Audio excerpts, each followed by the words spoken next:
मेरे दादाजी ने हेल के किंग के साथ महाजोंग खेलते खेलते पूरे 10 बिलियन हार दिए थे और गुस्से में उन्होंने 10 लाख गोस्ट सोल्जर्स की आर्मी इकट्ठा करके सीधे फेंगडू की विशाल सिटी पर चढ़ाई कर दी। वो लगभग अंडरवर्ल्ड के थ्रोन पर बैठने ही वाले थे, लेकिन तभी अचानक उनके पास अपनी सेना को सैलरी देने के लिए पैसे खत्म हो गए और कोई दूसरा रास्ता न बचने पर उन्होंने फिर से मेरे सपनों में घुसकर मुझे देखते ही चिल्लाना शुरू कर दिया। अरे निकम्मे, मुझे कितनी बार तुम्हारे सपनों में चोरी से आना पड़ेगा? मैंने पहले ही कहा था कि मेरे पास इस युद्ध को चलाने के लिए पैसे नहीं बचे। आखिर इंतजार किस बात का कर रहा है? जल्दी पैसे जला। मैं मुश्किल से अपनी आंखें खोल पा रहा था। मैंने बेबस होकर उनकी तरफ देखा और कहा, लेकिन मैं अभी ठीक से जागा भी नहीं हूँ। अगर आपको कुछ जलवाना है तो कम से कम पहले मुझे उठने तो दीजिए। लेकिन वो शांत होने के बजाय और ज्यादा घूरने लगे। उन्होंने गुस्से में चिल्लाते हुए कहा, और तू इतनी चैन की नींद कैसे सो रहा है? मुझे अपनी पूरी गोस्ट आर्मी की 1 महीने की सैलरी देनी है। अगर जल्दी पैसे नहीं दिए तो वो मेरे खिलाफ बगावत कर देंगे। ये सुनकर मैंने लंबी सांस ली और आराम से जवाब दिया, तो फिर सरेंडर कर दीजिए और जल्दी अगले जन्म में रीइंकारनेट हो जाइए। इस बार मेरी फैमिली में पैदा हो जाइए। मैं आपका बाप बनकर आपको अच्छे से स्पॉइल कर दूंगा। मेरे मुंह से ये शब्द निकलते ही उन्होंने मुझे इतनी जोर से लात मारी कि मेरी हड्डियां टूट जानी चाहिए थीं। लेकिन अजीब बात यह थी कि मुझे जरा भी दर्द महसूस नहीं हुआ। उन्होंने गुस्से में मेरी तरफ उंगली दिखाते हुए दहाड़ा, अगर मैं दोबारा मरा तो मेरी सोल हमेशा के लिए वॉइड में बिखर जाएगी। बेवकूफ, अगर तूने मेरे लिए पैसे नहीं जलाए तो मैं अपने गुंडों को भेजकर तुझे सबक सिखाऊंगा और अगर उससे भी बात नहीं बनी तो खुद तुझे घसीटकर हेल में ले जाऊंगा और वहीं तेरा दिमाग ठिकाने लगाऊंगा। ये सुनते ही मेरी रीढ़ में ठंडी सिहरन दौड़ गई। मैंने घबराकर निगलते हुए उनकी तरफ देखा। आप मुझे भी अपने साथ नीचे ले जाना चाहते हैं? दादाजी, आखिर आपने मुझसे कैसी दुश्मनी पाल रखी है? उन्होंने ठंडी आवाज में सूंघते हुए कहा, अगर मुझे कल तक वो नोट नहीं दिखे तो कसम से मैं खुद वापस आकर तुझे एबिस में अपने साथ घसीट ले जाऊंगा। सच कहूं तो मेरे दादाजी वाकई बहुत प्यार करने वाले इंसान हैं। मैंने अधीर होकर हाथ हिलाया और कहा, अगर आपको और कुछ नहीं चाहिए तो जल्दी जाइए यहाँ से। लेकिन गायब होने से पहले उन्होंने मुझे आखिरी बार घूरा और चिल्लाकर कहा, तुम्हारा दादा अभी भी लड़ाइयां जीतने में लगा है ताकि तुम्हारे लिए एम्पायर और शानदार जिंदगी बना सके। एहसान फरामोश अंधे इंसान। अगले ही पल मैं ठंडे पसीने में डूबा हुआ झटके से जाग गया। पिछले कुछ समय से मैं हर रात दादाजी का सपना देख रहा था और हर बार वो मुझसे अपने लिए और ज्यादा पैसे जलाने को कहते थे। मैं उनके लिए पहले ही हंड्रेड्स ऑफ बिलियंस की ऑफरिंग्स जला चुका था, लेकिन फिर भी पता नहीं क्यों वो कभी काफी नहीं पड़ता था। जब दुकान वाले को समझ आ गया कि मैं उसका कंपीटिंग बिजनेस शुरू करने वाला नहीं हूँ तो उसने आखिरकार राहत की सांस ली और अजीब नजरों से मुझे देखते हुए कहा, शायद तुम्हारे बूढ़े बापू नीचे हेल में गैम्बलिंग एडिक्ट बन गए हैं। तुम ऐसे हमेशा पैसे नहीं जलाते रह सकते, एक दिन पूरी तरह कंगाल हो जाओगे। फिर अचानक उसकी आंखें ऐसे चमक उठी जैसे उसे इतिहास का सबसे महान आइडिया मिल गया हो। उसने उत्साहित होकर कहा, असल में तुम उसे एक मनी प्रिंटिंग मशीन ही क्यों नहीं जला देते? ये सुनते ही मेरी आंखें तुरंत चौड़ी हो गईं। हे भगवान, ऐसी चीज सच में एग्जिस्ट करती है? बॉस गर्व से मुस्कुराया और बोला, बिल्कुल करती है। अगर तुम उसके लिए वो प्रिंटर जला दोगे तो वो खुद जितने चाहे उतने पैसे प्रिंट कर सकता है।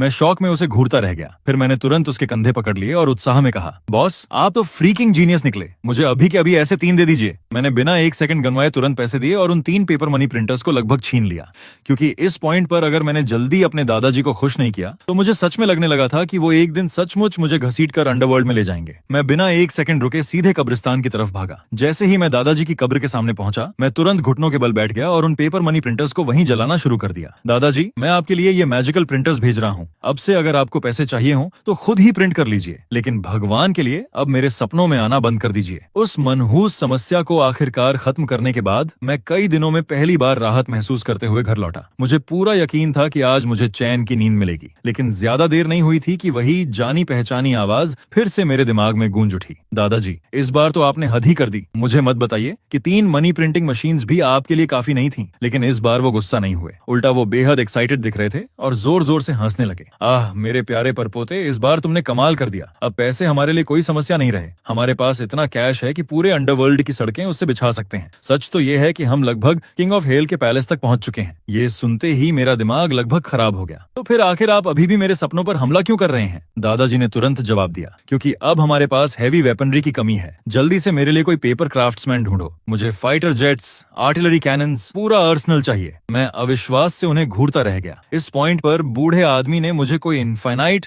एटीएम मशीन समझ लिया था। मेरी सैलरी का एक एक पैसा पहले ही उनके फ्यूनरल ऑफरिंग्स खरीदने में खत्म हो चुका था। मेरे पास इंस्टेंट नूडल्स खरीदने तक के पैसे नहीं बचे थे। पेपर वेपन्स तो बहुत दूर की बात थी। मैंने फ्रस्ट्रेशन में अपना चेहरा रगड़ा और कहा, दादाजी मैं पूरी तरह कंगाल हो चुका हूँ। अब सच में मेरे पास इसके लिए पैसे नहीं है। ये सुनते ही उनका चेहरा तुरंत अंधेरा पड़ गया। कंगाल मतलब क्या? मरने से पहले मैं तुम्हारे लिए इतनी बड़ी सेविंग्स छोड़कर गया था। निकम्मे पोते, आखिर तुमने इतना पैसा बर्बाद कैसे कर दिया? उनकी बात सुनकर मेरी छाती दर्द से कस गई। जो 5 लाख आपने छोड़े थे, मेरी घटिया एक्स गर्लफ्रेंड मुझे स्कैम करके सारे पैसे लेकर भाग गई। ये कहते ही मेरी आंखों से आंसू निकल पड़े और मैं बुरी तरह रोने लगा। दादाजी ने मुझे पूरी पूरी निराशा से देखा और चिल्लाए, तुम बस बच्चे की तरह रोना जानते हो। मैंने गुस्से में आंसू पोंछे और वापस चिल्लाकर कहा, क्या मैं अब चैन से रो भी नहीं सकता? आदमी भी रोते हैं, पता है ना आपको। दादाजी तुरंत बोले, बस बहुत हुआ। अगर उस कचरे ने मेरे पोते को इस तरह बेइज्जत करने की हिम्मत की है तो मैं अपनी डेड मैन की इज्जत की कसम खाकर कहता हूँ कि मैं उसे इसकी कीमत जरूर चुकवाऊंगा। उनकी ये बात सुनकर सच कहूँ तो मैं थोड़ा इमोशनल हो गया। दादाजी, आप सच में सबसे बेस्ट हो। मरने के बाद भी मैं आपकी प्रोटेक्शन पर जी रहा हूँ। उन्होंने गर्व से हाथ बांधे और कहा, ध्यान से सुनो लड़के, तुम्हारा दादा नीचे से एक मैसिव कू लॉन्च करने की तैयारी कर रहा है, एक लेजेंडरी कू। मैं कंफ्यूजन में पलकें झपकाने लगा। रुको, आप सच बोल रहे हैं? आप सच में किंग ऑफ हेल को हटाकर अंडरवर्ल्ड का थ्रोन कब्जाना चाहते हैं? दादाजी ने ठंडी हंसी छोड़ी। बिल्कुल सीरियस हूँ। अंडरवर्ल्ड असल में एक जायंट कॉर्पोरेट स्कैम है। वो जो 18 लेवल्स ऑफ हेल है ना, वो सब मास प्रोडक्शन नॉनसेंस है। मैं उससे तंग आ चुका हूँ। और अगर तुम्हें रीइंकारनेट होना है तो हर चीज में रिश्वत देनी पड़ती है। दोबारा जन्म लेने से पहले सांस लेने तक का पैसा लेते हैं। अगर पैसे नहीं दे पाए तो 100 साल तक स्लेव लेबर करवाते हैं, सिर्फ किसी घटिया लॉटरी सिस्टम में एंट्री पाने के लिए। तब जाकर मुझे सब समझ आया। तो इसी वजह से आपने आर्म्ड रिबेलियन शुरू की। दादाजी ने गर्व से सिर हिलाया। बिल्कुल, और इस समय हम ऑलरेडी आधे अंडरवर्ल्ड पर कंट्रोल कर चुके हैं। मुझे इतने पैसे इसलिए चाहिए थे ताकि मर्सनरीज हायर करके एनिमी लीजन्स को कुचल सकूं। मैंने तुरंत कहा, लेकिन अब तो आपके पास वो प्रिंटर्स हैं, आप एंडलेस मनी प्रिंट नहीं कर सकते क्या? दादाजी ने तुरंत सिर हिला दिया। अब सिर्फ पैसे काफी नहीं है, अब हमें ओवरवेलमिंग फायर पावर चाहिए। जल्दी कोई पेपर क्राफ्ट्समैन ढूंढो और मुझे वो वेपन्स भेजो। मैं स्ट्रेस से लगभग गिर ही पड़ा। दादाजी प्लीज मेरी हालत समझिए, आपका पोता बैंकरप्ट हो चुका है। मैं आखिर इतना पैसा लाऊं कहां से? लेकिन दादाजी को जरा भी चिंता नहीं थी। वो आसान है। कल तुम्हारे शहर का जो सबसे बड़ा टाइकून था ना, वो मेरी आर्मी में शामिल हो गया है। आज रात मैं उसे उसकी पोती के सपनों में भेजूंगा और उसे कहूंगा कि वो सीधे तुम्हारे अकाउंट में कुछ मिलियन ट्रांसफर कर दे। मेरी आंखें तुरंत चौड़ी हो गईं। रुको, शहर का सबसे बड़ा टाइकून भी आपकी रेवोल्यूशन आर्मी का हिस्सा है? दादाजी ने लापरवाही से हाथ हिलाया। बिल्कुल नहीं। उसके बेवकूफ बेटे की मौत के बाद उसका परिवार एथियस्ट बन गया। उसके लिए पैसे और सर्वेंट्स जलाने के बजाय वो सिर्फ उसकी कब्र पर फूल चढ़ाते हैं। तुम्हें पता है ये कितनी ह्यूमिलिएटिंग बात है? बेचारा आदमी अंडरवर्ल्ड में सड़क किनारे फूल बेचकर गुजारा करने पर मजबूर हो गया था। फिर दादाजी अचानक सोचते हुए आंखें सिकोड़ कर बोले, असल में शायद मुझे उसकी पोती की शादी तुमसे ही करवा देनी चाहिए। Problem solved. ये सुनते ही मेरा पूरा मूड बदल गया। दादाजी, ये तो बिल्कुल हेवनली आइडिया है। मैं गुड न्यूज का इंतजार करूंगा बॉस। दादाजी गर्व से हंसे और मेरी तरफ एक अजीब चीज फेंकी। ये आर्टिफैक्ट रखो, ये लाइफ सेविंग टैलिस्मन है। अगर कभी तुम्हारी जान खतरे में पड़े तो इसे जमीन पर तोड़ देना। जैसे ही ये टूटेगा तुम्हारा दादा खुद अबिस से निकलकर तुम्हारी जान बचाने आएगा। उस चीज को हाथ में पकड़ते ही मुझे अचानक बहुत ज्यादा सेफ महसूस होने लगा। जब एक टेरिफाइंग अंडरवर्ल्ड माफिया बॉस खुद मेरी प्रोटेक्शन में हो तो जिंदगी में सक्सेस लगभग गारंटीड लगने लगी। अगली सुबह मैं हमेशा की तरह ऑफिस की तरफ निकला, लेकिन दूर से ही मैंने लग्जरी कार्स का एक विशाल कॉन्वॉय कंपनी के एंट्रेंस को ब्लॉक किए देखा। मैं शॉक में वहीं रुक गया। अब कौन सा एम्परर हमारी दुनिया में उतर आया? तभी मेरा कोवर्कर एक्साइटमेंट में मेरी तरफ भागता हुआ आया। सेंग, तुम्हें सच में अभी तक पता नहीं चला? हमारी छोटी सी कंपनी को अभी अभी ल्यू फैमिली ने खरीद लिया है। वही सिटी के सबसे अनटचेबल टाइकून्स। ये सुनते ही मुझे तुरंत समझ आ गया कि क्या हो रहा था। दादाजी ने सच में अपना वादा निभा दिया था। उस बूढ़े टाइकून की ग्रैंड डॉटर को शायद सपने में आदेश मिला होगा और उसने कंपनी सिर्फ मुझे देने के लिए खरीद ली। मेरे दादाजी सच में अपने शब्दों के पक्के थे। मैं गर्व से भरा हुआ मेन एंट्रेंस की तरफ स्वैगर करते हुए अंदर गया, लेकिन जैसे ही मैंने अंदर कदम रखा मैं अचानक एक बर्फ जैसी ठंडी खूबसूरत लड़की के सामने आ गया जिसकी प्रेजेंस ही टेरिफाइंग लग रही थी। तभी एक एम्प्लॉय ने तुरंत मेरी तरफ उंगली करके चिल्लाया, मिस, यही है, यही सेंग है। इससे पहले कि मेरा दिमाग कुछ समझ पाता कई बॉडीगार्ड्स ने तुरंत मुझे पकड़ लिया और मेरे हाथ पीछे मोड़ दिए। अरे रुको एक सेकंड। लेकिन उन्होंने मेरी एक नहीं सुनी और मुझे घसीटते हुए सीधे लग्जूरियस प्रेसिडेंट ऑफिस में ले गए। वहां बैठी महिला ने एलिगेंटली अपने पैर क्रॉस किए हुए थे और बर्फ जैसी ठंडी आंखों से मुझे घूर रही थी। मेरा नाम लियो रुयान है। मुझे उम्मीद है कि तुम अच्छे से जानते हो मैं कौन हूँ। मैंने ऑकवर्ड स्माइल के साथ बिना सोचे जवाब दिया, बिल्कुल जानता हूँ, आप मेरी फ्यूचर बिलव्ड वाइफ हैं। मेरे मुंह से ये शब्द निकलते ही लियो रुयान का चेहरा घृणा से मरोड़ गया। वो मुझे ऐसी कंटेम्प्ट भरी नजरों से देख रही थी जैसे मैं दुनिया का सबसे घटिया इंसान हूँ। फिर उसने ठंडी आवाज में कहा, कल रात मेरे मरे हुए दादाजी मेरे नाइटमेयर में आए थे। उनका पूरा शरीर खून से भरा था, चेहरा इतनी बुरी तरह पीटा गया था कि पहचानना मुश्किल था। वो रोते हुए कह रहे थे कि अंडरवर्ल्ड के किसी गैंगस्टर ने उन्हें बेरहमी से पीटा। फिर उसने अपनी तेज नजरें मुझ पर गड़ा दी। अभी तुम्हारा ये घटिया चेहरा देखकर मुझे पूरा यकीन हो गया है कि ये सब तुम्हारा ही किया हुआ है। ये सुनते ही मेरा दिल लगभग रुक गया। धत तेरे की। दादाजी, आपको उस बूढ़े आदमी से शांति से बात करनी थी ना, आपने उसे आधा मार क्यों दिया? मैंने जबरदस्ती अपने चेहरे पर ऑकवर्ड स्माइल बनाए रखी जबकि ठंडा पसीना लगातार मेरी पीठ से बह रहा था। सच कहूं तो मुझे बिल्कुल समझ नहीं आ रहा था कि मैं इस सिचुएशन को आखिर एक्सप्लेन कैसे करूं। अगर मेरे खुद के पिता भी दादाजी को कंट्रोल नहीं कर पाए तो मैं एक अंडरवर्ल्ड माफिया गोस्ट को कैसे संभाल सकता था? तू सच में बेवकूफ है। इस बार तूने गलत इंसान को छेड़ दिया। बहुत बड़ी कैलकुलेशन मिस्टेक कर दी तूने। लियो रुयान मुझे बर्फ जैसी ठंडी नजरों से घूर रही थी जबकि मैं पैनिक में तुरंत दोनों हाथ ऊपर उठाकर बोला, नहीं नहीं, एक सेकंड रुकिए। मैं अपनी जान की कसम खाकर कहता हूँ कि ये सब बहुत बड़ा मिसअंडरस्टैंडिंग है, बहुत ही दुखद मिसअंडरस्टैंडिंग। लेकिन वो शांत होने के बजाय अपनी आंखें सिकोड़ कर मुझे ऐसे देखने लगी जैसे मुझे पूरी तरह पड़ रही हो। फिर भी अब तक जो मैंने देखा है उससे लगता है कि तुम्हारे पास गट्स हैं और कुछ डार्क टैलेंट्स भी। मेरे दादाजी रोते हुए कन्फेस कर रहे थे कि तुम्हारे तुम्हारे पास पैसों की बहुत कमी है और कोइंसिडेंस से मेरे पास तुम्हारे लिए एक डर्टी लिटिल जॉब भी है। अगर तुम ये पर्ज पूरा कर दो तो मैं तुरंत तुम्हें $1 मिलियन ट्रांसफर कर दूंगी। जैसे ही मैंने $1 मिलियन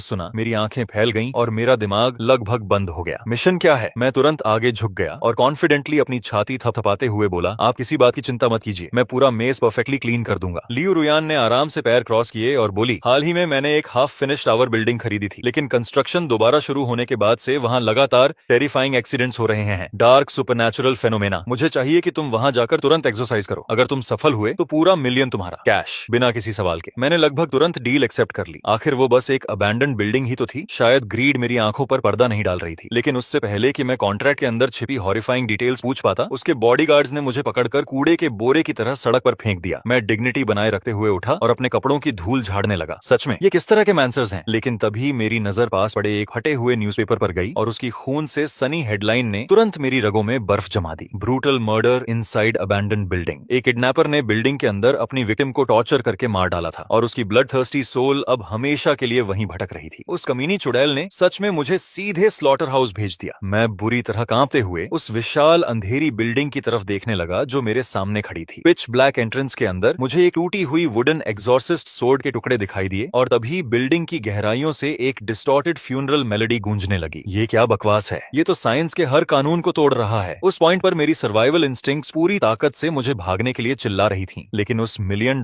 के लालच ने मुझे धीरे धीरे बिल्डिंग के जबड़े के अंदर धकेल दिया। जैसे ही मैं अंदर गया, खुद अंधेरा ही सफोकेटिंग महसूस होने लगा। धत तेरे की, ये जगह बहुत ज्यादा टेरिफाइंग है। शायद मुझे सुबह तक इस क्लीनिंग क्लोजेट में छिप जाना चाहिए। मेरी आवाज बुरी तरह कांप रही थी। मैंने खाली कॉरिडोर की तरफ देखते हुए धीरे से कहा, गोस्ट ब्रदर्स एंड सिस्टर्स, मैं शांति से आया हूँ। मेरे दादाजी का नाम सेन फेंग है और वो अंडरवर्ल्ड के वॉरलॉर्ड जैसे हैं। अगर कोई शिकायत हो तो उनके ऑफिस में कंप्लेंट कर देना। तभी अचानक अंधेरे में एक पुराना टेलीफोन इतनी जोर से बज उठा कि मेरे कान लगभग फट गए। आखिर कौन बार बार कॉल कर रहा है? तुम लोगों को मेरी पहले से मिजरेबल लाइफ से और क्या चाहिए? इससे पहले कि मैं रिएक्ट कर पाता, एक हॉरिफाइंग फीमेल एपरेशन सीधे दीवारों के अंदर से बाहर रेंगती हुई निकल आई। मैं लगभग चीख पड़ा और तुरंत दोनों हाथ ऊपर उठा दिए। मिस, पहले शांत हो जाइए। अगर आपने मुझे यहाँ मार दिया तो मैं कसम खाता हूँ कि मेरे दादाजी अंडरवर्ल्ड में आपकी खाल खिंचवा देंगे। उस घोस्ट का चेहरा नफरत से मरोड़ गया और वो फुफकारते हुए बोली, मुझे अंडरवर्ल्ड की जरा भी परवाह नहीं। मैं हमेशा लिविंग वर्ल्ड में ही रहूंगी। अब सफरिंग के लिए तैयार हो जाओ, मर जाओ कीड़े। मेरे पैरों से लगभग ताकत निकल गई। आपने मुझे मेरी ट्रम्प कार्ड इस्तेमाल करने पर मजबूर कर दिया। मैंने जल्दी से दादाजी वाला तालिस्मैन निकाला और चिल्लाया, अपीयर, धत तेरे की, गलत बोल दिया, बाहर आइए जल्दी। दादाजी, दादाजी, मेरी मिजरेबल लाइफ बचाइए। मैंने पूरी ताकत से टैलिस्मैन को कंक्रीट फ्लोर पर दे मारा और मिरेकल के लिए डेस्परेटली प्रार्थना करने लगा। अचानक पूरी बिल्डिंग की फाउंडेशंस में एक इनॉर्मस शॉक वेव फट पड़ा। फिर अंधेरे में दादाजी की मैजेस्टिक आवाज गूंजी, शांत हो जाओ मेरे लॉयल ग्रैंडसन, तुम्हारा दादा आ चुका है। उनका विशाल फिगर धीरे धीरे गोस्टली स्मोक के अंदर से बाहर निकला और वो उस मर्डरस स्पिरिट को घृणा से घूरने लगे। ये रोती हुई गंदी चीज आखिर किस कब्र से निकल कर आई है? जैसे ही फीमेल गोस्ट ने दादाजी को देखा, उसकी आंखें प्योर हेट्रेड से भर गईं और उसके शरीर से डेडली क्रिम्सन ऑरा फूट पड़ा। लेकिन अनएक्सपेक्टेडली दादाजी का चेहरा अचानक पीला पड़ गया। वो 2 कदम पीछे हटे और तुरंत पूरी स्पीड से भागने के लिए घूम गए। धत तेरे की, ये तो कैटास्ट्रोफी क्लास स्पिरिट है। मेरा फेक एस्ट्रल प्रोजेक्शन एक एक्सचेंज भी सर्वाइव नहीं करेगा। और बस ऐसे ही बूढ़ा आदमी मुझे पूरी तरह छोड़कर भाग गया। मैं पूरी डिस्पेयर में उस गोस्ट को घूरने लगा। बहन जी, अगर मैं कसम खाऊं कि ये सब एक बेवकूफी भरा मिसअंडरस्टैंडिंग था तो क्या आप मान लेंगी? स्पिरिट ने मर्डरस रेज से मुझे घूरा। मिसअंडरस्टैंडिंग नहीं, मुझे लगता है कि तुम बस स्लो एंड एगनाइजिंग डेथ चाहते हो। घमंडी छोटे कीड़े, मैंने सब कुछ खो दिया है, लेकिन आज मैं तुम्हारी सोल को अपने साथ डार्कनेस में घसीट कर ले जाऊंगी। मैं लगभग वहीं गिर पड़ा। रुको, दया कीजिए, मेरी वाइटल यांग एनर्जी अब्सॉर्ब कर लीजिए। मुझे देखिए, मैं हेल्थी यंग मैन हूँ, लाइफ एनर्जी से भरा हुआ। मैं आपके काम आ सकता हूँ। गोस्ट गुस्से में चीखी, अपने सपनों में दे कमीने, अब एनाइलेशन के लिए तैयार हो जा। वो अपने शार्प क्लॉज फैलाकर मेरी तरफ झपटी और जैसे ही मुझे लगा कि मौत मेरी गर्दन पर सांस ले रही है, दादाजी की थंडरस आवाज फिर से पूरे स्पेस में गूंज उठी, इसे तुरंत पकड़ लो। फीमेल स्पिरिट जोर जोर से छटपटाने लगी और चीख कर बोली, मुझे छोड़ दो, तुम खुद को क्या समझते हो जो मुझे ऑर्डर्स दे रहे हो? दादाजी ने कंटेम्प्ट से भरी डार्क लाफ छोड़ी और अगले ही सेकंड तापमान फ्रीजिंग तक गिर गया। उनके बगल में मैसिव वेपन्स लिए 2 टेरिफाइंग रीपर्स मटेरियलाइज हो गए। दादाजी गर्व से मुस्कुराए, और अब मेरे एस्कॉर्ट के बारे में क्या ख्याल है कचरे? उन इन्फर्नल गार्डियंस का ओवरवेलमिंग प्रेशर महसूस होते ही गोस्ट बुरी तरह डर गई। वो पैनिक में चीखी और भागने की कोशिश करने लगी, लेकिन हेवी अंडरवर्ल्ड चेन्स उसके शरीर पर लिपट गईं और उसे तुरंत जमीन पर पटक दिया। विक्ट्री सिक्योर होते देख दादाजी ने जल्दी से स्पिरिट मनी की मोटी गड्डी निकाली और रीपर्स को थमा दी। ब्रोदर्स, हमेशा की तरह एक्सीलेंट वर्क। हेल की सबसे अच्छी टी पीना और शिफ्ट खत्म होने के बाद आराम से हॉट बाथ लेना। रीपर्स ने तुरंत सम्मान से हाथ हिलाए। बॉस, हमें शर्मिंदा मत कीजिए, हम प्रैक्टिकली फैमिली हैं। अगली बार इतना एंटरटेनिंग ऑपरेशन चाहिए हो तो बस ऑर्डर दे दीजिए। तभी उनमें से से एक ने क्यूरियोसिटी से मेरी तरफ देखा। और ये हैंडसम यंग मैन आपका ग्रैंडसन है? इसे हमारे हवाले छोड़ दीजिए। रिकॉर्ड बुक्स में थोड़ा बदलाव करके हम इसकी लाइफ स्पैन में आसानी से कुछ एक्स्ट्रा डेकेड्स जोड़ सकते हैं। ये इनक्रेडिबल ऑफर सुनते ही दादाजी ने तुरंत उससे भी मोटी बंडल उनके पॉकेट्स में ठूंस दी। अब जब वो मर्डरस गोस्ट हेल्पलेसली चेन्स में बंधी जमीन पर पड़ी थी, मैं धीरे धीरे उसके पास गया और पूरी ताकत से उसे थप्पड़ मार दिया। तो अब क्या हुआ कचरे? अभी भी मेरे सामने टफ बन रही हो? अपनी औकात समझ लो। अंडरवर्ल्ड में मेरी भी माफिया कनेक्शंस हैं, बेवकूफ। बंधी होने के बावजूद गोस्ट ने विशियसली मुझे घूरा और चीख कर बोली, मेरा पति मेरा बदला लेगा, वो तुम्हें बचने नहीं देगा। मैं ठंडी हंसी हंसते हुए बोला, ओह नहीं, मैं डर से कांप रहा हूँ। तो उसे भी बुला लो, फिर 2 for 1 पैकेज डील कर लेंगे। मैंने कॉन्फिडेंटली रीपर्स की तरफ मुड़कर कहा, ब्रोदर्स, जब इस औरत को प्रिजन में डालो तो इसका एक एक बोन तोड़ देना। बोनस पेमेंट के तौर पर मैं तुम्हारे लिए फॉर्चून जला दूंगा। रीपर्स डार्क स्माइल के साथ बोले, बस इतना ही समझो, हो गया यंग मास्टर। अगली बार बस हाई वैल्यू फॉरेन करेंसी भेजना। पेमेंट अच्छी हो तो हम बहुत रीजनेबल लोग हैं। सिनिस्टर स्माइल्स के साथ वो दोनों रीपर्स उस चीखती हुई औरत को शैडोज के अंदर घसीट कर ले गए और पूरी बिल्डिंग अचानक पूरी तरह शांत हो गई। मैं एब्सोल्यूट ऑ में दादाजी को घूरता रह गया। सच कहूं तो उस बूढ़े आदमी की अंडरवर्ल्ड कनेक्शंस पूरी तरह मॉन्स्ट्रस थीं। दादाजी ने गर्व से मेरी तरफ देखा और कहा, इज्जत लोगों के मुंह पर कैश की गड्डियां फेंक कर खरीदी जाती है। बेवकूफ लड़के, अगर पैसे ना हो तो हेल के दरवाजे भी तुम्हारे लिए नहीं खुलेंगे। फिर उनका चेहरा अचानक सीरियस हो गया। उन्होंने उंगली दिखाते हुए मुझसे कहा, अब ध्यान से सुन, जल्दी से वो वेपनरी मेरे लिए जला और ध्यान रहे कि मार्केट का सबसे महंगा इंपीरियल ग्रेड पेपर इस्तेमाल हो। जैसे ही मैं रेबल्स को पूरी तरह कुचलकर अपना एम्पायर स्टेबलाइज कर दूंगा। हेल का हर कानून मैं खुद लिखूंगा। मैंने तुरंत अपनी पीठ सीधी की और ड्रामेटिक सैल्यूट मारते हुए कहा, अंडरस्टूड जनरल। उस हिसाब से शायद मुझे जल्दी मर जाना चाहिए ताकि मैं भी आपके बगल में थ्रोन पर बैठ सकूं। दादाजी ने तुरंत मेरे सिर पर जोर से छपत मारी, अपना मुंह बंद रख और ऐसी मनहूस बातें करना बंद कर। फिर उन्होंने शक भरी नजरों से आंखें सिकोड़ ली। टॉपिक बदलते हैं। आधी रात को तू उस मौत के अड्डे में आखिर कर क्या रहा था? मैंने जल्दी से उन्हें पूरी कहानी बता दी कि कैसे लियू रुयान ने मुझे उस सुसाइडल मिशन पर भेजा था। जैसे ही दादाजी ने सब सुना, उनका गुस्सा इतना भड़क गया कि लगा वो वहीं दूसरी बार हार्ट अटैक से मर जाएंगे। उसी समय कई किलोमीटर दूर लियू रुयान अपारेंटली बिनोक्यूलर से दूर बैठकर सब देख रही थी और मुझे जिंदा बचते देकर उसके होंठों पर हल्की मुस्कान आ गई। तो ये आवारा कुत्ता सच में काटना जानता है। उसी रात जैसे ही लियू रुयान अपनी लग्जूरियस मैंशन में सोई, वो तुरंत एक हॉरिफाइंग नाइटमेयर में खींच ली गई। सपने में उसने अपने दादाजी को देखा। उनका पूरा शरीर खून से लथपथ था और चेहरा इतनी बुरी तरह पीटा गया था कि पहचानना मुश्किल था। वो रोते हुए उसकी तरफ रेंगते आए, पोती प्लीज मैं तुमसे भीख मांगता हूँ, उस लड़के से तुरंत शादी कर लो। उसका दादा पूरा मॉन्स्टर है और उसके अंडरवर्ल्ड इन्फोर्सर्स को कोई रोक नहीं सका। उसने बिना पसीना बहाए हमारे परिवार की पिछली 8 जनरेशंस तक को खत्म कर दिया। प्लीज उससे शादी कर लो और इस मैसेकर को रोक दो। लेकिन लियू रुयन ने गुस्से में अपनी मुठियां भींच ली। मैं उस नोबडी से शादी करने से पहले मरना पसंद करूंगी। अगर वो लोग नीचे आपको टॉर्चर कर रहे हैं तो मैं ऊपर उसके बेवकूफ ग्रैंडसन की जिंदगी बर्बाद कर दूंगी। उसके दादाजी तुरंत पैनिक में आ गए। तू उसे छूने की हिम्मत भी मत करना। उस बूढ़े माफिया बॉस के पास एंडलेस फाइनेंशियल रिसोर्सेज हैं। वो टेरिफाइंग स्पीड से डिमोनिक आर्मी खड़ी कर रहा है और जल्द ही पूरे अंडरवर्ल्ड का एब्सोल्यूट डिक्टेटर बन जाएगा। जैसे ही वो वर्ल्ड्स के बीच की बैरियर्स तोड़ देगा, लिविंग वर्ल्ड पर हमला करना उसके लिए बैकयार्ड में घूमने जितना आसान हो जाएगा। अगर तू उसे प्रोवोक करती रही तो वो तुझे अपने पैदा होने पर पछतावा करवा देगा। लियू रुयान कंफ्यूजन में बोली, लेकिन उस बूढ़े आदमी के पास इतना पैसा आ कहां से रहा है? उसका ग्रैंडसन तो बस एक फेल्ड ऑफिस वर्कर है, कॉर्पोरेट स्लेव। उसके दादाजी ने गंभीर आवाज में कहा, तुझे पता है वो इतना टेरिफाइंग क्यों है? क्योंकि उसके ग्रैंडसन के पास यिन एबस बर्थ ऑनरा है। नॉर्मली जब इंसान डेड लोगों के लिए पैसे जलाते हैं तो ज्यादातर स्पिरिट बैंक्स उन्हें फिल्टर कर लेते हैं। हमारे पास लगभग कुछ नहीं पहुंचता, लेकिन जब उसका ग्रैंडसन ऑफरिंग्स जलाता है तो हमें सब कुछ डायरेक्टली मिलता है। ये सुनते ही लियू रुयान का एक्सप्रेशन पूरी तरह बदल गया। उसके दादाजी ने तुरंत उसके कंधे पकड़ लिए और बेगिंग करते हुए बोले, पोती मान जा, अगर वो तेरे लिए भी पेपर मनी जलाने लगे तो तू अंडरवर्ल्ड में रिच बन जाएगी और आखिरकार उसके दादाजी का सामना करने लायक ताकत हासिल कर लेगी। लियू रुयान धीरे धीरे सोचते हुए सिर हिलाने लगी। असल में ये आइडिया इतना बुरा भी नहीं है, लेकिन अगली सुबह जब लियू रुयान मुझे किडनैप करके अपने दादाजी के लिए भी पैसे जलवाने आई, तब तक मैं रातों रात भागकर अपने होम टाउन वापस पहुंच चुका था। मैं तुरंत कई वेपन मॉडल्स लेकर गांव की फ्यूनरल ऑफरिंग शॉप में गया और उन्हें टेबल पर रख दिया। बॉस, मुझे इनकी फुल स्केल कॉपीज चाहिए। बूढ़ा शॉपकीपर मुझे ऐसे घूरने लगा जैसे मैं पूरी तरह पागल हो गया हूँ। बच्चे, क्या मैं तुम्हें कोई मिलिट्री फैक्ट्री लगता हूँ? पागल हो गया है क्या? मैंने जल्दी से सिर हिलाया। उन्हें फुल साइज होने की जरूरत नहीं है, लेकिन प्रोपोर्शंस बिल्कुल एग्जैक्ट होने चाहिए। बूढ़े आदमी ने हेल्पलेसली अपनी ठोड़ी सहलाई। इम्पॉसिबल, बहुत मुश्किल है। जब तक तुम एक्स्ट्रा पेमेंट ना दो, शायद मैं इन्हें 3D प्रिंटिंग से बना सका हूँ। मेरी आंखें तुरंत फैल गईं। सच में अब ऐसे फ्यूनरल ऑफरिंग्स भी बनते हैं? शॉपकीपर गर्व से हंस पड़ा। बिल्कुल, जमाना बदल रहा है। ज्यादातर लोग प्रिंटर्स से अपने लिए पेपर गर्लफ्रेंड्स बनवाते हैं, लेकिन पहली बार किसी ने मुझसे वेपन्स मांगे हैं। मैंने तुरंत टेबल पर पैसे पटक दिए। मैं एक्स्ट्रा पे करूंगा, लेकिन मुझे ये आज रात चाहिए। पहले वेपन्स बनाओ। फाइटर जेट्स और टैंक्स बाद में भी बन सकते हैं। रात तक मैं आखिरकार वो मैसिव आर्सेनल लेकर घर लौटा जो शॉपकीपर ने मेरे लिए तैयार किया था, और बिना हिचकिचाए मैंने सारी ऑफरिंग्स आग में फेंक दी। आसमान में थिक स्मोक उठने लगा और उसने एक जायंट स्वेयरलिंग वॉर्टेक्स बना दिया। तुरंत फ्लेम्स के अंदर से दादाजी की एक्साइटेड आवाज गूंजी, ग्रैंडसन तुम कमाल हो, इतनी सारी शानदार चीजें, इस इक्विपमेंट के साथ मैं पूरे टेरिटरीज कॉन्कर कर सकता हूँ। मैंने जल्दी से पूछा, दादा दादाजी क्या ये काफी है? मैं और खरीद सकता हूँ? दादाजी जोर से हंस पड़े। जरूरत से ज्यादा काफी है। मेरे पुराने कॉमरेड्स को ऑलरेडी लेवल 18 असेंबली लाइन से आजाद करा लिया गया है। इस इक्विपमेंट के साथ वो बूढ़े बेवकूफ और उनकी छोटी सोर्ड्स अब देखेंगे कि मॉडर्न ईरा वॉरफेयर असल में होता क्या है। ये सुनकर मैं गर्व से मुस्कुराने लगा। दादाजी कल तक टैंक्स और फाइटर जेट्स भी रेडी हो जाएंगे। मैं सब आपके लिए जला दूंगा। बहुत स्पेक्टाकुलर होने वाला है। लेकिन दादाजी ने अचानक डिसमिसिवली हाथ हिला दिया। फाइटर जेट्स भूल जा, बस मेरे लिए कुछ न्यूक्लियर वॉरहेड्स जला देना, ज्यादा प्रैक्टिकल रहेंगे। मैंने गंभीरता से सिर हिलाया। डील। लेकिन अगली सुबह जैसे ही मैं उठा, मेरा कोर्टयार्ड पहले से बॉडीगार्ड से भरा हुआ था। इससे पहले कि मैं कुछ समझ पाता, लियू रुयान हाथ बांधे डेंजरस स्माइल के साथ धीरे धीरे मेरी तरफ बढ़ी। तू काफी तेज भागता है लड़के, लेकिन ये मत सोच कि मेरी पकड़ से बच सकता है। इतनी हालत में भी मैंने जबरदस्ती ग्रिन निकाली। हनी, क्या आपने पिछले कुछ दिनों में मुझे इतना मिस किया? उसका चेहरा तुरंत अंधेरा पड़ गया। मुझे हनी मत बुलाओ, आज मैं तुम्हें सबक सिखाऊंगी। मैं तुरंत पैनिक में आ गया। रुको रुको, हम इस बारे में आराम से बात कर सकते हैं। लेकिन मेरे विरोध करने से पहले ही बॉडीगार्ड्स मुझे पूरी तरह बांध चुके थे। दोपहर के आसपास अचानक एक बड़ा ट्रक कोर्टयार्ड में आया और उसने पेपर मनी का पूरा पहाड़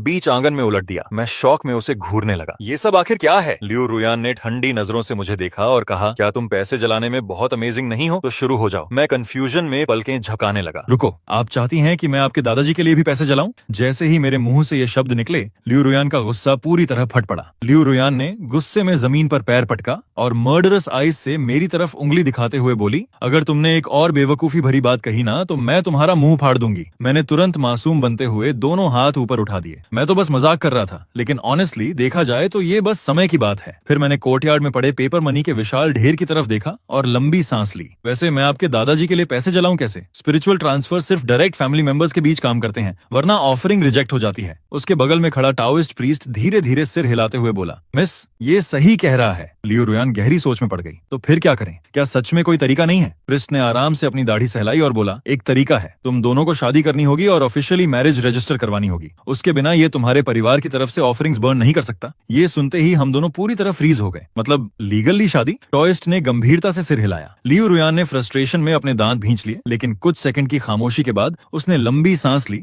और आखिरकार फैसला कर लिया। 2 घंटे बाद हम दोनों सिविल अफेयर्स ब्यूरो के बाहर खड़े थे, हाथ में ऑफिशियल मैरिज सर्टिफिकेट पकड़े हुए। लियू रुयान ने मुझे ठंडी नजरों से घूरा और चेतावनी दी, ज्यादा एक्साइटेड मत हो। मेरी नजर में तुम अभी भी बस चॉपिंग बोर्ड पर पड़ी एक मछली हो। मैं बेशर्मी से मुस्कुराया। जो भी कहो हनी, अब मैं घर जाकर दादाजी के लिए पैसे जलाने वाला हूँ। सरप्राइजिंगली मेरा इतना रिलैक्स्ड बिहेवियर देखकर वो थोड़ी सस्पिशियस हो गई। उसने आंखें सिकोड़कर पूछा, तुमने इतनी आसानी से मान कैसे लिया? कहीं तुम पीछे कुछ प्लान तो नहीं कर रहे? मैंने आराम से कंधे उचकाए। बिल्कुल नहीं। वैसे भी आपने जो टाओइस्ट प्रीस्ट हायर किया है वो ऑलरेडी मुझ पर नजर रख रहा है। उसी रात कोर्टयार्ड में पेपर मनी के पहाड़ जल रहे थे और राख तूफान की तरह हवा में उड़ रही थी। टाओइस्ट प्रीस्ट फ्लेम्स के पास कॉन्फिडेंटली खड़ा होकर बोला, मास्टर, ये पैसा जरूर आपके दादाजी तक पहुंच जाएगा, आपको चिंता करने की जरूरत नहीं। लेकिन तभी उसका एक्सप्रेशन अचानक थोड़ा बदल गया। फिर भी आज रात बहुत ज्यादा इंसेंस जल रहा है। इतनी strong spiritual attraction wandering spirits को यहाँ खींच सकती है। फिर उसने गर्व से अपनी छाती फुलाई। लेकिन जब तक मैं यहाँ हूँ, डरने की बिल्कुल जरूरत नहीं। जैसे ही उसने ये कहा, हमारे ऊपर का मून अचानक ब्लड रेड हो गया। आसमान से एक टेरिफाइंग स्पेक्ट्रल पैलंक्विन धीरे धीरे नीचे उतरने लगा, जिसके आसपास गोस्टली फिगर्स एक कॉफिन उठाए हुए थे। टाओइस्ट प्रीस्ट का चेहरा तुरंत सफेद पड़ गया। धत तेरे की, रेड मून और फैंटम कॉफिन बेरर्स, ये तो गोस्ट किंग की एस्कॉर्ट प्रोसेशन है। आखिर तुम लोगों ने किस तरह का मॉन्स्टर यहाँ अट्रैक्ट कर लिया? यहाँ तक कि लियू रुयान भी डर के मारे जमीन पर गिर पड़ी। अब क्या करें? टाओइस्ट ने तुरंत ड्रामेटिक अंदाज में अपनी रोब्स ठीक की। घबराओ मत, अब मैं अपनी असली ताकत दिखाऊंगा। लेकिन अगले ही सेकंड वो बूढ़ा फ्रॉड पलटा और ओलंपिक एथलीट से भी तेज भाग गया। मैं उसे डिसबिलीफ में घूरता रह गया। आखिर तुम लोगों ने ये स्कैम आर्टिस्ट कहाँ से ढूंढा? क्या ये सीक्रेटली ट्रैक कॉम्पिटिशंस की ट्रेनिंग ले रहा था? लियू रुयान इतनी बुरी तरह कांप रही थी कि वो ठीक से बोल भी नहीं पा रही थी। मीनवाइल वो जायंट स्पेक्ट्रल पैलंक्विन ओवरवेलमिंग प्रेशर के साथ धीरे धीरे हमारे सामने उतर गया। मेरे पैर कांप रहे थे, लेकिन फिर भी मैंने खुद को शांत दिखाते हुए आगे कदम बढ़ाया। मुझे नहीं पता आज रात कौन सी महान एंटिटी हमारे यहाँ आई है, लेकिन अगर आपको पैसे चाहिए तो बस कह दीजिए, मैं जितने चाहे उतने जला दूंगा। पैलंक्विन के अंदर से एक डीप घोस्टली वॉइस गूंजी, तुम काफी क्लेवर लड़के हो, लेकिन मुझे पैसे नहीं चाहिए। मेरी हार्ट बीट तुरंत तेज हो गई। तो फिर आपको आखिर चाहिए क्या? अगर उसे जलाया जा सकता है तो मैं आपके लिए तैयार कर दूंगा। उस आवाज ने ठंडे स्वर में जवाब दिया, मुझे अपनी वाइफ चाहिए। ये सुनते ही मैंने तुरंत अपने बगल में खड़ी लियू रुयान की तरफ उंगली कर दी। वेल प्रेसिडेंट लियू, लगता है यहाँ आपको थोड़ा सैक्रिफाइस करना पड़ेगा। लियू रुयान डिसबिलीफ में मेरी तरफ देखने लगी। तुम कैसी बकवास कर रहे हो? मैं अब तुम्हारी वाइफ हूँ। तुम सच में मुझे किसी दूसरे आदमी को सौंपने वाले हो? मैंने तुरंत ड्रामेटिक अंदाज में उसका कंधा पकड़ लिया। लेकिन आपने खुद कहा था ना, हम लीगली मैरिड हैं। श्योरली आप अपने प्यारे हस्बैंड को ऐसे छोड़कर नहीं जाएंगी, राइट? उसके चेहरे पर डर और घबराहट देखकर मैंने आखिर टीजिंग बंद की और गोस्ट किंग की तरफ गंभीर होकर मुड़ा। ग्रेट किंग, मेरी वाइफ तैयार नहीं है, लेकिन मैं आपके लिए कई ब्यूटीफुल पेपर कॉन्क्यूबाइंस जला सकता हूँ, जितनी चाहें उतनी। लेकिन गोस्ट किंग की आवाज अचानक हेट्रेड से भर गई। जिस औरत को मैं ढूंढ रहा हूँ वो मेरी वो वाइफ है जिसे मुझसे छीन लिया गया। मेरी खोपड़ी तुरंत सुन्न पड़ गई। रुको एक सेकंड, ये कैसी बकवास है? मैंने आज ही इससे शादी की है और आपको अभी से ये चाहिए? क्या आप पागल हैं? तभी गोस्ट किंग गुस्से में दहाड़ा। कल रात तुमने मेरी वाइफ को मार दिया, आज रात मैं उसका बदला लेने आया हूँ। ये सुनते ही मेरी पूरी बॉडी में बर्फ जैसी ठंडक दौड़ गई। मैंने कभी इमेजिन भी नहीं किया था कि कल रात वाली कैटास्ट्रोफ क्लास फीमेल घोस्ट असल में इस घोस्ट किंग की वाइफ थी। मैंने घबराकर जल्दी से हाथ हिलाए। रुकिए रुकिए, लेकिन आपकी वाइफ कल मेरी लाइफ एनर्जी अब्सॉर्ब करने की कोशिश क्यों कर रही थी? गोस्ट किंग ने ठंडी आवाज में जवाब दिया। वो मुझे चीट करना चाहती थी। मैं ब्लैंक एक्सप्रेशन के साथ उसे घूरने लगा। आपकी वाइफ भी कोई सेंट नहीं थी ऑनेस्टली। गोस्ट किंग ने डिसमिसिवली सूंघा। हम गोस्ट्स हैं, लाइफ एनर्जी अब्सॉर्ब करना हमारे लिए परफेक्टली नॉर्मल है। मैंने हेल्पलेस होकर अपना माथा रगड़ा, लेकिन तभी अचानक मुझे कुछ इंपॉर्टेंट याद आया। रुको, आपकी वाइफ को अंडरवर्ल्ड में घसीटा गया था ना? लेकिन उसकी सोल अभी डिस्ट्रॉय नहीं हुई, मतलब उसे अभी भी बचाया जा सकता है। गोस्ट किंग कुछ पल के लिए चुप हो गया। मैंने तुरंत गर्व से अपने आसपास जल रहे पेपर मनी के पहाड़ों की तरफ इशारा किया। और मेरे दादाजी की अंडरवर्ल्ड में बेहद पावरफुल कनेक्शंस हैं। घोस्ट किंग सस्पिशियसली आंखें सिकोड़ते हुए बोला, और आखिर तुम्हारे दादाजी हैं कौन? मैंने गर्व से अपनी छाती फुलाई और ऑफरिंग्स की तरफ इशारा किया। ये सारा पेपर मनी, इसका हर एक हिस्सा उन्हीं के लिए है। वो नीचे बेसिकली एक जायंट टाइकून है। अंडरवर्ल्ड में हर जगह उनके एलाइज हैं। अगर कोई आपकी वाइफ को बचा सकता है तो वो डेफिनेटली वही हैं। जब गोस्ट किंग ने जलते हुए पेपर मनी के पहाड़ देखे तो वो कुछ पल के लिए चुप हो गया और मुझे गहरी सोच से घूरने लगा। तुम्हारी बात में दम है। अगर तुम सच में मेरी वाइफ को वापस लाने में मदद कर देते हो तो आज से तुम और मैं स्वॉन ब्लड ब्रदर्स होंगे। ये सुनते ही मेरी आंखें चमक उठी। मैंने एक सेकंड भी बर्बाद नहीं किया और तुरंत और ऑफरिंग्स फायर पिट में फेंकने लगा। साथ ही लगातार अंडरवर्ल्ड गार्डियंस को बुलाता रहा। जैसा मैंने सोचा था, अगले ही पल फ्लेम्स के अंदर से ऑक्स हेड और हॉर्स फेस बाहर निकल आए। लेकिन जैसे ही उनकी नजर मेरे बगल में खड़े गोस्ट किंग पर पड़ी, दोनों के एक्सप्रेशंस तुरंत बदल गए। मैं जल्दी से आगे बढ़ा और समझाने लगा, ब्रदर्स, कल जिस स्पिरिट को आपने पकड़ा था वो असल में इनकी वाइफ निकली। क्या कोई चांस है कि आप लोग हमारी थोड़ी मदद करके उसे छोड़ दें? दोनों एमिसरीज ने ऑकवर्ड नजरों से एक दूसरे को देखा। फिर उनमें से एक ने भारी सांस छोड़ी। वो थोड़ा कॉम्प्लिकेटेड है, हम उसे ऑलरेडी अपने सुपीरियर्स के पास सौंप चुके हैं। मैंने तुरंत कॉन्फिडेंट होकर हाथ हिलाए। नो प्रॉब्लम, बिल्कुल नो प्रॉब्लम। मेरी वाइफ और फंड्स लेकर आएगी। मैंने लियू रुयान को इशारा किया और थोड़ी देर बाद वो 2 बड़े बॉक्सेस लेकर लौटी जो रिचुअल मनी से ठसाठस भरे हुए थे। मैंने वो बॉक्सेस एमिसरीज की तरफ धकेले और मुस्कुराकर कहा, इसे व्हाटएवर रिलेशनशिप्स स्मूथ करनी हो उनके लिए इस्तेमाल कर लीजिए, और जो बचे उसे आपकी मेहनत का कॉम्पेंसेशन समझिए। दोनों अंडरवर्ल्ड ऑफिशियल्स की आंखें तुरंत चमक उठी। सिर्फ इस एक बार, इसे हैबिट मत बनाना। इतना कहकर वो दोनों फिर फ्लेम्स के अंदर गायब हो गए। जैसा उम्मीद थी, थोड़ी देर बाद वो फीमेल गोस्ट को साथ लेकर वापस लौटे। गोस्ट किंग ने राहत की सांस ली और नई रिस्पेक्ट के साथ मेरी तरफ देखा। लिटिल ब्रदर, तुम्हारी कनेक्शन सच में इंप्रेसिव हैं। आज से लिविंग वर्ल्ड में मैं खुद तुम्हारी बैक वॉच करूंगा। मैंने तुरंत आदर से हाथ जोड़ लिए। ये मेरे लिए ऑनर है बिग ब्रदर, लेकिन एक्चुअली मेरे दादाजी जल्द ही रिबेलियन लॉन्च करने वाले हैं। क्या आप उनके लिए कुछ गोस्ट ट्रूप्स गैदर कर सकते हैं? गोस्ट किंग गहरी आवाज में हंसा। मुझ पर छोड़ दो, जल्द ही गुड न्यूज मिलेगी। मामला आखिरकार सेटल हो गया था और लियू रुयान थक कर जमीन पर गिर पड़ी, लेकिन वो ठीक से सांस भी नहीं ले पाई थी कि गोस्ट किंग अचानक फिर वापस आ गया। उसके पीछे एंडलेस वॉन्डरिंग सोल्स का समुद्र फैला हुआ था। लिटिल ब्रदर, मैं 1 मिलियन वॉन्डरिंग स्पिरिट्स कमांड करता हूँ, क्या ये काफी है? मेरा जबड़ा लगभग जमीन पर गिर गया। ये तो इनसेन एफिशिएंसी है। आपको इतने फॉलोअर्स मिले कहां से? गोस्ट किंग की आंखें हल्की डार्क हो गईं। जब मैं जिंदा था मैं एक महान जनरल था। मेरे साथ मेरे मिलियन सोल्जर्स को बिट्रे करके मैसेकर कर दिया गया था। अगर तुम्हारे दादाजी को ट्रूप्स चाहिए तो वो इन सबको ले सकते हैं। मैंने उसे बार बार धन्यवाद दिया और बिना एक पल गंवाए तुरंत कंटेनमेंट स्फीयर से दादाजी को रिलीज कर दिया। दादाजी अपने गोस्ट बॉडीगार्ड्स के स्क्वाड के साथ गर्व से प्रकट हुए। ग्रैंडसन, तुम्हारे दादाजी आ गए हैं। इस बार किस मुसीबत में फंस गए हो? लेकिन अगले ही सेकंड उनकी नजर गोस्ट किंग और उसके पीछे खड़ी मिलियन स्पिरिट आर्मी पर पड़ी। दादाजी का चेहरा तुरंत बदल गया। ग्रैंडसन, भगवान तुम्हारी रक्षा करे। मुझे अचानक अंडरवर्ल्ड में बहुत जरूरी काम याद आ गया। वो तुरंत पलटकर भागने लगे, लेकिन मैंने जल्दी से उन्हें पकड़ लिया। दादाजी, भागिए मत, ये मेरे नए स्वॉन बिग ब्रदर हैं। दादाजी पूरी तरह फ्रीज हो गए। जब मैंने जल्दी जल्दी उन्हें पूरी सिचुएशन समझाई तो उस विशाल स्पेक्ट्रल आर्मी को देखते हुए उनकी आंखें धीरे धीरे चमकने लगीं। गोस्ट किंग शांत कदमों से आगे बढ़ा। ये मिलियन सोल आर्मी ले लीजिए, इसे आपकी कॉज में मेरा इन्वेस्टमेंट समझिए। दादाजी एक्साइटमेंट से लगभग फट पड़े। एक्सीलेंट, जैसे ही मैं अंडरवर्ल्ड कॉन्कर करूंगा मैं तुम्हें खुद का टेरिटरी दूंगा। गोस्ट किंग जोर से हंसा। मेरे लिटिल ब्रदर के ग्रैंडफादर नेचुरली मेरे ग्रैंडफादर भी हुए।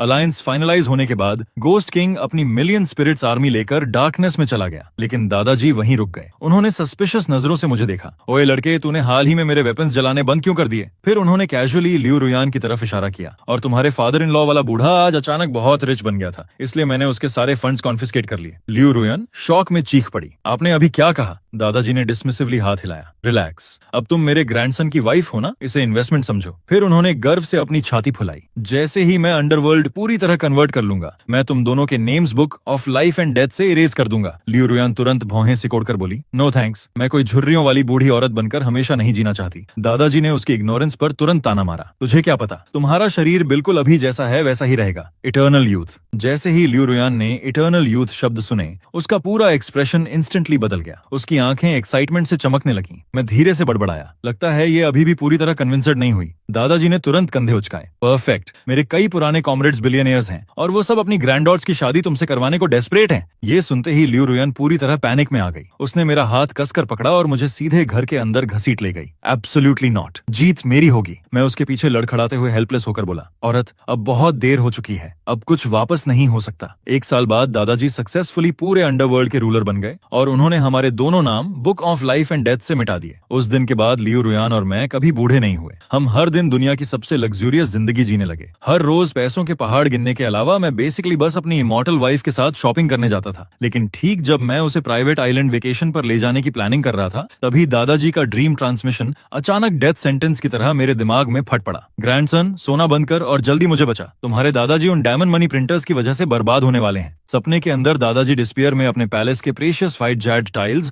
तोड़ते हुए इधर उधर कूद रहे थे। उनके सिर से उठता काला धुआं प्रैक्टिकली एक जायंट हेल्प साइन बना रहा था। मैंने कंफ्यूजन में उन्हें घूरा। दादाजी, आप क्या बोल रहे हैं? क्या उन 3 मनी प्रिंटिंग मशीन्स ने आपको अंडरवर्ल्ड का सुप्रीम रूलर नहीं बना दिया था? दादाजी लगभग रो पड़े। यही तो प्रॉब्लम है, अब बहुत ज्यादा पैसा हो गया है। एक स्टीम्ड बन की कीमत 500 बिलियन हो चुकी है। डीमंस को अपनी सैलरी ट्रक्स में ढोनी पड़ रही है। हर कोई रिबेलियन के कगार पर है। ऊपर वालों ने ऑलरेडी ऑडिटर भेज दिया है। उनका कहना है कि मैंने अंडरवर्ल्ड की पूरी फाइनेंशियल ऑर्डर डिस्ट्रॉय कर दी है और अब वो मुझे टॉर्चर करना चाहते हैं। मैं अभी उन्हें कंफर्ट ही करने वाला था कि अचानक हमारी मैंशन के नीचे की जमीन फट गई और एक जिगांटिक ब्लैक होल खुल गया। डार्कनेस के अंदर से एक लंबा स्केलेटल फिगर बाहर निकला जिसने ब्लैक सूट पहन रखा था। उसकी स्किन सफेद थी और आंखों पर राउंड ग्लासेस थे। उस फिगर ने ठंडे अंदाज में अपने ग्लासेस ठीक किए और शांत आवाज में बोला, आप लोग सेन फेंग के रिलेटिव्स हैं, सही? अंडरवर्ल्ड करेंसी की इलीगल मास प्रोडक्शन की वजह से डेड रियलम में कैटास्ट्रोफिक इन्फ्लेशन फैलाने के अपराध में मैं general administration of the underworld की तरफ से अब आपकी लिविंग वर्ल्ड की सारी मैंशंस और बैंक अकाउंट्स कन्फिस्केट करता हूँ। ये पूरा एम्पायर मेरे दादाजी ने बनाया है। तुम बस एक ग्लोरिफाइड एम्प्लॉय हो। ऐसे हमारी सारी चीजें नहीं छीन सकते। लियू रुयन इतनी गुस्से में थी कि उसके माथे की नसें तक उभर आई थीं। उसने पास रखा वेज उठाया और लगभग ऑडिटर के चेहरे पर फेंकने ही वाली थी, लेकिन उस स्केलेटल आदमी ने बस ठंडी हंसी छोड़ी, अपने ब्रीफ केस से एक गोल्डन एबेकस निकाला और तेजी से उसकी बीट्स चलाने लगा। सिर्फ उस क्लैकिंग साउंड ने ही लियू रुयन को 3 कदम पीछे धकेल दिया। उस स्केलेटन आदमी ने ठंडे अंदाज में अपने ग्लासेस ठीक किए। मैं general administration of the underworld का स्पेशल एनवॉय हूँ। मैं सिर्फ ये प्रॉपर्टी कॉन्फिस्केट नहीं करूंगा, बल्कि तुम्हें अकॉम्प्लिसेस मानकर इंटरोगेशन के लिए भी ले जाऊंगा। मैंने तुरंत नर्वस होकर दोनों हाथ ऊपर उठा दिए। आराम से सर, आराम से। ये बस थोड़ी इन्फ्लेशन है, इतनी दूर जाने की जरूरत नहीं। मैं तुरंत अंडरवर्ल्ड टैक्सेस पे कर दूंगा। मैं गारंटी देता हूँ कि आप सेटिस्फाइड होकर जाएंगे। परमिशन का इंतजार किए बिना मैं दौड़कर स्टडी रूम में गया और अपनी old university economics text book के साथ कुछ पेपर गोल्ड बार्स उठा लाया। फिर बिना हिचकिचाए सब कुछ ब्राजियर में फेंक दिया। दादाजी, तैयार हो जाइए। ये हमारा अल्टीमेट फाइनेंशियल न्यूक्लियर वेपन है। अब उन इग्नोरेंट अंडरवर्ल्ड फूल्स को असली इकोनॉमी समझाने का समय आ गया है। ऑडिटर मुझे किताब जलाते हुए देखकर कंटेम्प्ट से हंस पड़ा, लेकिन अगले ही सेकंड उसकी पॉकेट में रखा कम्युनिकेशन टैलिस्मैन ऐसे वायलेंटली वाइब्रेट करने लगा जैसे उसे बिजली लगी हो। जैसे ही उसने कॉल उठाई, उसकी आंखें लगभग सॉकेट्स से बाहर निकल आईं। वो पूरी तरह स्टोन स्टैचू की तरह फ्रीज हो गया। वो अभी मुझे हैंडकफ्स पहनाने ही वाला था कि कम्युनिकेशन टैलिस्मैन के अंदर से अंडरवर्ल्ड डायरेक्टर जनरल की फ्यूरियस रोर पूरे मैंशन में गूंज उठी। सीलिंग पर लटके शैंडलियर्स तक हिलने लगे। Director, director, young master Seng ने जो इकोनॉमिक्स बुक जलाई है वो डिवाइन रेलिक निकली। दूसरी तरफ डायरेक्टर जनरल इतनी एक्साइटमेंट में था कि ठीक से बोल भी नहीं पा रहा था। अपेरेंटली दादाजी ने मैक्रो इकोनॉमिक्स का इस्तेमाल करके न सिर्फ अंडरवर्ल्ड की इन्फ्लेशन स्टेबलाइज कर दी थी, बल्कि पूरे हेल में गवर्नमेंट बॉन्ड्स तक इशू कर दिए थे। अब अंडरवर्ल्ड का हर घोस्ट डेस्परेटली अपना पैसा दादाजी के फाइनेंशियल सिस्टम में डिपॉजिट करने के लिए लड़ रहा था। किसी तरह मेरे दादाजी अंडरवर्ल्ड सेंट्रल बैंक के ऑनरी चेयरमैन बन चुके थे। ऑडिटर का चेहरा डर से पूरी तरह सफेद पड़ गया। वो तुरंत घुटनों पर गिर पड़ा और खुद को थप्पड़ मारने लगा। यंग मास्टर सेंग, मैं अंधा था, मैं आपकी ग्रेटनेस पहचान नहीं पाया। ये पूरी सिचुएशन बस एक मिसअंडरस्टैंडिंग थी। कृपया मुझे माफ कर दीजिए और प्रिटेंड कीजिए कि कुछ हुआ ही नहीं। वो खुद को इतना जोर से थप्पड़ मार रहा था कि उसका चेहरा लगभग डिफॉर्म हो गया, फिर अचानक ब्लैक स्मोक में बदलकर फ्लोर की दरार से भाग गया। ठीक उसी समय मैंशन के डोर्स जोर से खुल गए। एक golden golden painted sports car पूरी स्पीड से गार्डन में घुसी और स्क्रीच के साथ रुक गई। उसमें से एक मोटा आदमी उतरा जिसकी गोल्ड चेन उसके अंगूठे से भी मोटी थी। वो एरोगेंट अंदाज में अपना बड़ा पेट सहलाते हुए बोला, लियो रुयान, ये लैंड ट्रांसफर कॉन्ट्रैक्ट साइन कर रही हो या नहीं? चाहे तुम चाहो या ना चाहो, मेरे पीछे पावरफुल लोग हैं। आज तुम्हें कोई नहीं बचा सकता। वांग बातियन इतने भारी कदमों से गार्डन पार कर रहा था कि उसके पैरों के नीचे स्टोन टाइल्स तक टूट रही थी। लियो रुयान तुरंत गुस्से में चिल्लाई, वांग बातियन, हद पार मत करो। ये जमीन लियो फैमिली की है। ये सीधी रॉबरी है। वांग बातियन एरोगेंट हंसी हंसा। तो क्या हुआ अगर मैं लूट रहा हूँ? तुम्हारा मरा हुआ दादा क्या करेगा? अर्न से निकलकर मुझे मारेगा? फिर उसने ठंडे अंदाज में हाथ हिलाया। Guards move. ब्लैक सूट्स पहने कई बॉडीगार्ड्स अपनी नकल्स और नेक क्रैक करते हुए हमारी तरफ बढ़ने लगे। उसी समय मैंने ठंडी हंसी छोड़ी और धीरे से पॉकेट से एक स्पेशल पेपर वॉक टॉक निकाला। ओल्ड वांग, आज तुमने अपनी कब्र खुद खोद ली। मैंने डिवाइस दबाया और कामली बोला, brother ox, brother horse, living world में कोई रिस्पेक्ट देना नहीं चाहता और ऊपर से हमारे ग्रैंडफादर को इंसल्ट कर रहा है। अब ये मामला आप लोगों के हवाले। तभी एक बॉडीगार्ड का पंच मेरे चेहरे से बस कुछ इंच दूर था कि अचानक आसमान पूरी तरह डार्क हो गया। क्रिम्सन लाइटनिंग का एक बोल्ट सीधे कोर्टयार्ड के बीचों बीच गिरा और पूरी जमीन हिल गई। वांग बातियान का चेहरा तुरंत सफेद पड़ गया। ये क्या हो रहा है? दिन दहाड़े थंडर कैसे हो सकता है? स्मोक के अंदर से दो जिगांटिक 3 मीटर लंबे फिगर्स धीरे धीरे बाहर आए। एक का सिर बैल जैसा था और दूसरे का चेहरा घोड़े जैसा। दोनों ने बुलेट प्रूफ वेस्ट पहने थे और उनके हाथों में ब्लू लाइट से ग्लोइंग मैसिव गैटलिंग गन्स थी। जैसे ही वांग बातियान ने उन मॉन्स्टर्स को देखा, वो लिटरली डर के मारे पेशाब कर बैठा और मिट्टी की तरह जमीन पर गिर गया। पूरे गार्डन का एटमॉस्फेयर जम गया। वो इतना डरा हुआ था कि उसकी टाइनी ट्रांसल्यूसेंट सोल आधी बॉडी से बाहर निकल आई, लेकिन हॉर्स फेस ने कैजुअली उसे थप्पड़ मारकर वापस शरीर में ठूंस दिया। ऑनेक्स हेड ने धीरे से अपनी गैटलिंग गन का चार्जिंग हैंडल खींचा और उसे घूरते हुए बोला, तो तू वो पैथेटिक बैस्टर्ड है जो लॉर्ड सेंग की फ्यूचर ग्रैंडडॉटर इन लॉज को बुली करने आया था। फिर उसने रोटेटिंग बैरल सीधे वांग बेचन के माथे पर तान दी। ठंडी मेटल स्किन से लगते ही बेचारा आदमी दूसरी बार पेशाब कर बैठा। माफ कर दीजिए great sirs, please spare me. मैं अभी चला जाता हूँ, मुझे वो लैंड नहीं चाहिए। मैं तुरंत प्रेसिडेंट लियो को 100 मिलियन कंपनसेशन दूंगा। हॉर्स फेस ने तुरंत डिसमिसिवली सूंघा। लिविंग वर्ल्ड का पैसा हमारे लिए यूजलेस ट्रैश है। घर जा, पेपर ऑफरिंग्स और स्पिरिट मनी के पहाड़ तैयार कर, फिर ठीक से लॉर्ड सेंग से फॉरगिवनेस मांगते हुए उन्हें जला, वरना कल रात हम खुद तेरे बेड के पास बैठकर सुबह तक हॉरर स्टोरीज सुनाएंगे। वांग बातियन पूरी पैनिक में रेंगता हुआ भाग गया, यहाँ तक कि अपनी गोल्डन स्पोर्ट्स कार भी वहीं छोड़ गया। तभी गार्डन के बीच की हवा फिर डिस्टॉर्ट होने लगी। दादाजी सेन फेंग एक बार फिर प्रकट हुए, लेकिन इस बार उन्होंने लग्जूरियस रोब्स नहीं पहने थे। उनकी जगह वो इंटिमिडेटिंग कैमोफ्लेज कॉम्बैट यूनिफॉर्म में थे। आते ही वो जोर से चिल्लाए, ग्रैंडसन, कचरे को बुली करने में टाइम वेस्ट मत कर। अंडरवर्ल्ड बॉर्डर्स पर डिजास्टर हो गया है। मेरा एक्सप्रेशन तुरंत सीरियस हो गया। दादाजी ग्रिम आवाज में बोले, सेटन नाम के किसी आदमी के नेतृत्व में salty western demons millions of zombies के साथ हम पर हमला कर रहे हैं। मैं कंफ्यूजन में पलकें झपकाने लगा। Western demons? क्या वो आपकी जुरिस्डिक्शन के बाहर नहीं आते? अब अंडरवर्ल्ड में इंटरनेशनल कॉन्फ्लिक्ट्स भी होते हैं। ऑनेक्स हेड ने गुस्से में जमीन पर पैर पटका और उसके नीचे क्रेटर बन गया। उन हरामियों ने बिना परमिशन बॉर्डर क्रॉस किया है। ये सुनते ही मैंने धीरे धीरे आंखें सिकोड़ ली और मैलिशियस ग्रिन दे दी। तो वो उड़ सकते हैं, हाँ, और आग भी उगलते हैं? फिर मैंने कॉन्फिडेंटली दादाजी की तरफ देखा। चिंता मत कीजिए, अगर वो मिथोलॉजी के रूल्स की रिस्पेक्ट नहीं करते तो हम उन्हें साइंस से सबक सिखाएंगे। मैं पूरी रात ड्राइव करके गांव की पेपर ऑफरिंग शॉप पहुंचा। ओनर दुकान बंद करने ही वाला था कि मैंने उसकी कॉलर पकड़ ली और टेबल पर पैसों का बड़ा ढेर पटक दिया। बॉस उठो, मेरे लिए सबसे बड़ा डोंगफिंग बैलिस्टिक मिसाइल बनाओ जो तुम बना सकते हो, और उसके साथ कुछ न्यूक्लियर वॉरहेड्स भी अटैच कर दो। मुझे फुल स्केल चाहिए और सबसे पावरफुल एक्सप्लोजिव्स के साथ। बूढ़ा शॉपकीपर मुझे ऐसे घूरने लगा जैसे उसकी सोल बॉडी छोड़ चुकी हो। भाई, क्या तुम सच में अंडरवर्ल्ड को वर्ल्ड वॉर 3 में घसीटना चाहते हो? आज तक किसी ने ऐसा ऑर्डर नहीं दिया। मैं बेचारे आदमी से जबरदस्ती जल्दी काम करवा ही रहा था कि अचानक आसमान में ओवरवेलमिंग हेवनली क्वायर गूंजने लगी। मैंने ऊपर देखा तो मैंशन के ऊपर टाइनी ब्लैक विंग्ड डीमंस का स्वॉर्म उड़ रहा था, जिनके हाथों में ट्राइडेंट्स थे। जैसे ही वो छोटे डेविल्स मक्खियों की तरह मेरी तरफ डाइव करने लगे, मैंने पास पड़ा फायर एक्सटिंग्विशर उठाया और लीडर के चेहरे पर पूरा स्प्रे मार दिया। व्हाइट फोम में लिपटा वो डीमन दर्द से चीखा और सीधे स्ट्रीट लाइट पोल में सिर मारकर गिर पड़ा। उसके सिर के चारों तरफ गोल्डन स्टार्स घूम रहे थे, जबकि उसके विंग्स बुरी तरह ट्विच कर रहे थे। मैंने तुरंत गुस्से में उसकी तरफ उंगली दिखाई। धत तेरे की, मेरे टेरिटरी में आकर कोई भी ट्रबल क्रिएट नहीं करेगा। बॉस, मिसाइल तैयार है, जल्दी आग लगाइए। पेपर ऑफरिंग शॉप का मालिक इतना डरा हुआ था कि उसने मेरी वजह से अपनी जान तक दांव पर लगाने का फैसला कर लिया। उसका पूरा शरीर अनकंट्रोलेबली कांप रहा था, जबकि वो मुश्किल से मैच स्टिक जलाने की कोशिश कर रहा था। उसका हाथ इतनी बुरी तरह हिल रहा था जैसे कोई म्यूजिकल इंस्ट्रूमेंट बजा रहा हो। जैसे ही फ्लेम उस gigantic full scale replica ballistic missile को छुई, पूरा मिसाइल तुरंत आग में घिर गया। मैसिव स्मोक क्लाउड के अंदर लिपटा हुआ वो पेपर मिसाइल सीधे वॉइड में गायब हो गया। कुछ ही सेकंड्स बाद अंडरवर्ल्ड कम्युनिकेशन चैनल से दादाजी की एक्साइटेड हंसी डेफनिंग एक्सप्लोजन्स के साथ गूंज उठी।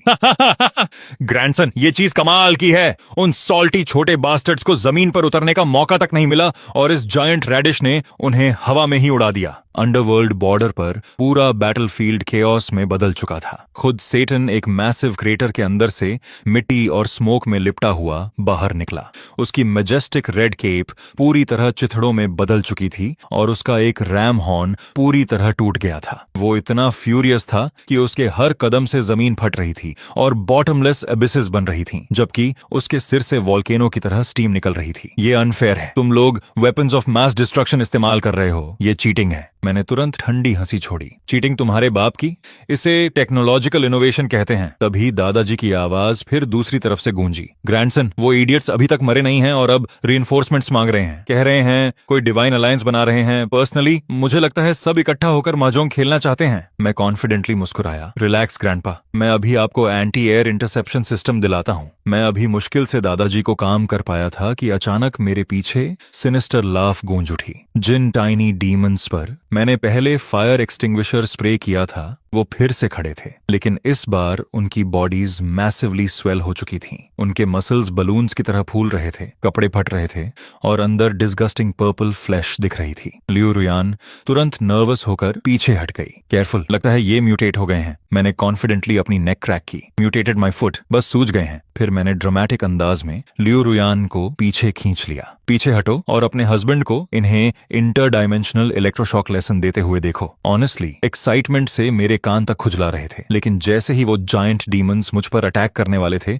उनकी बॉडीज अचानक फ्रीज हो गईं, जैसे किसी ने पॉज बटन दबा दिया हो। फिर वो वायलेंटली कांपने लगे और लाउड पॉपिंग साउंड्स के साथ वापस नॉर्मल साइज में श्रिंक होने लगे। तभी उनमें से एक ने अचानक रिस्पेक्टफुल आवाज में कहा, mister Seng, please don't panic. मैं हैड्स हूं। मुझे उन मिसाइल्स में काफी इंटरेस्ट है जो आपने सेन फेंग के लिए बर्न किए थे।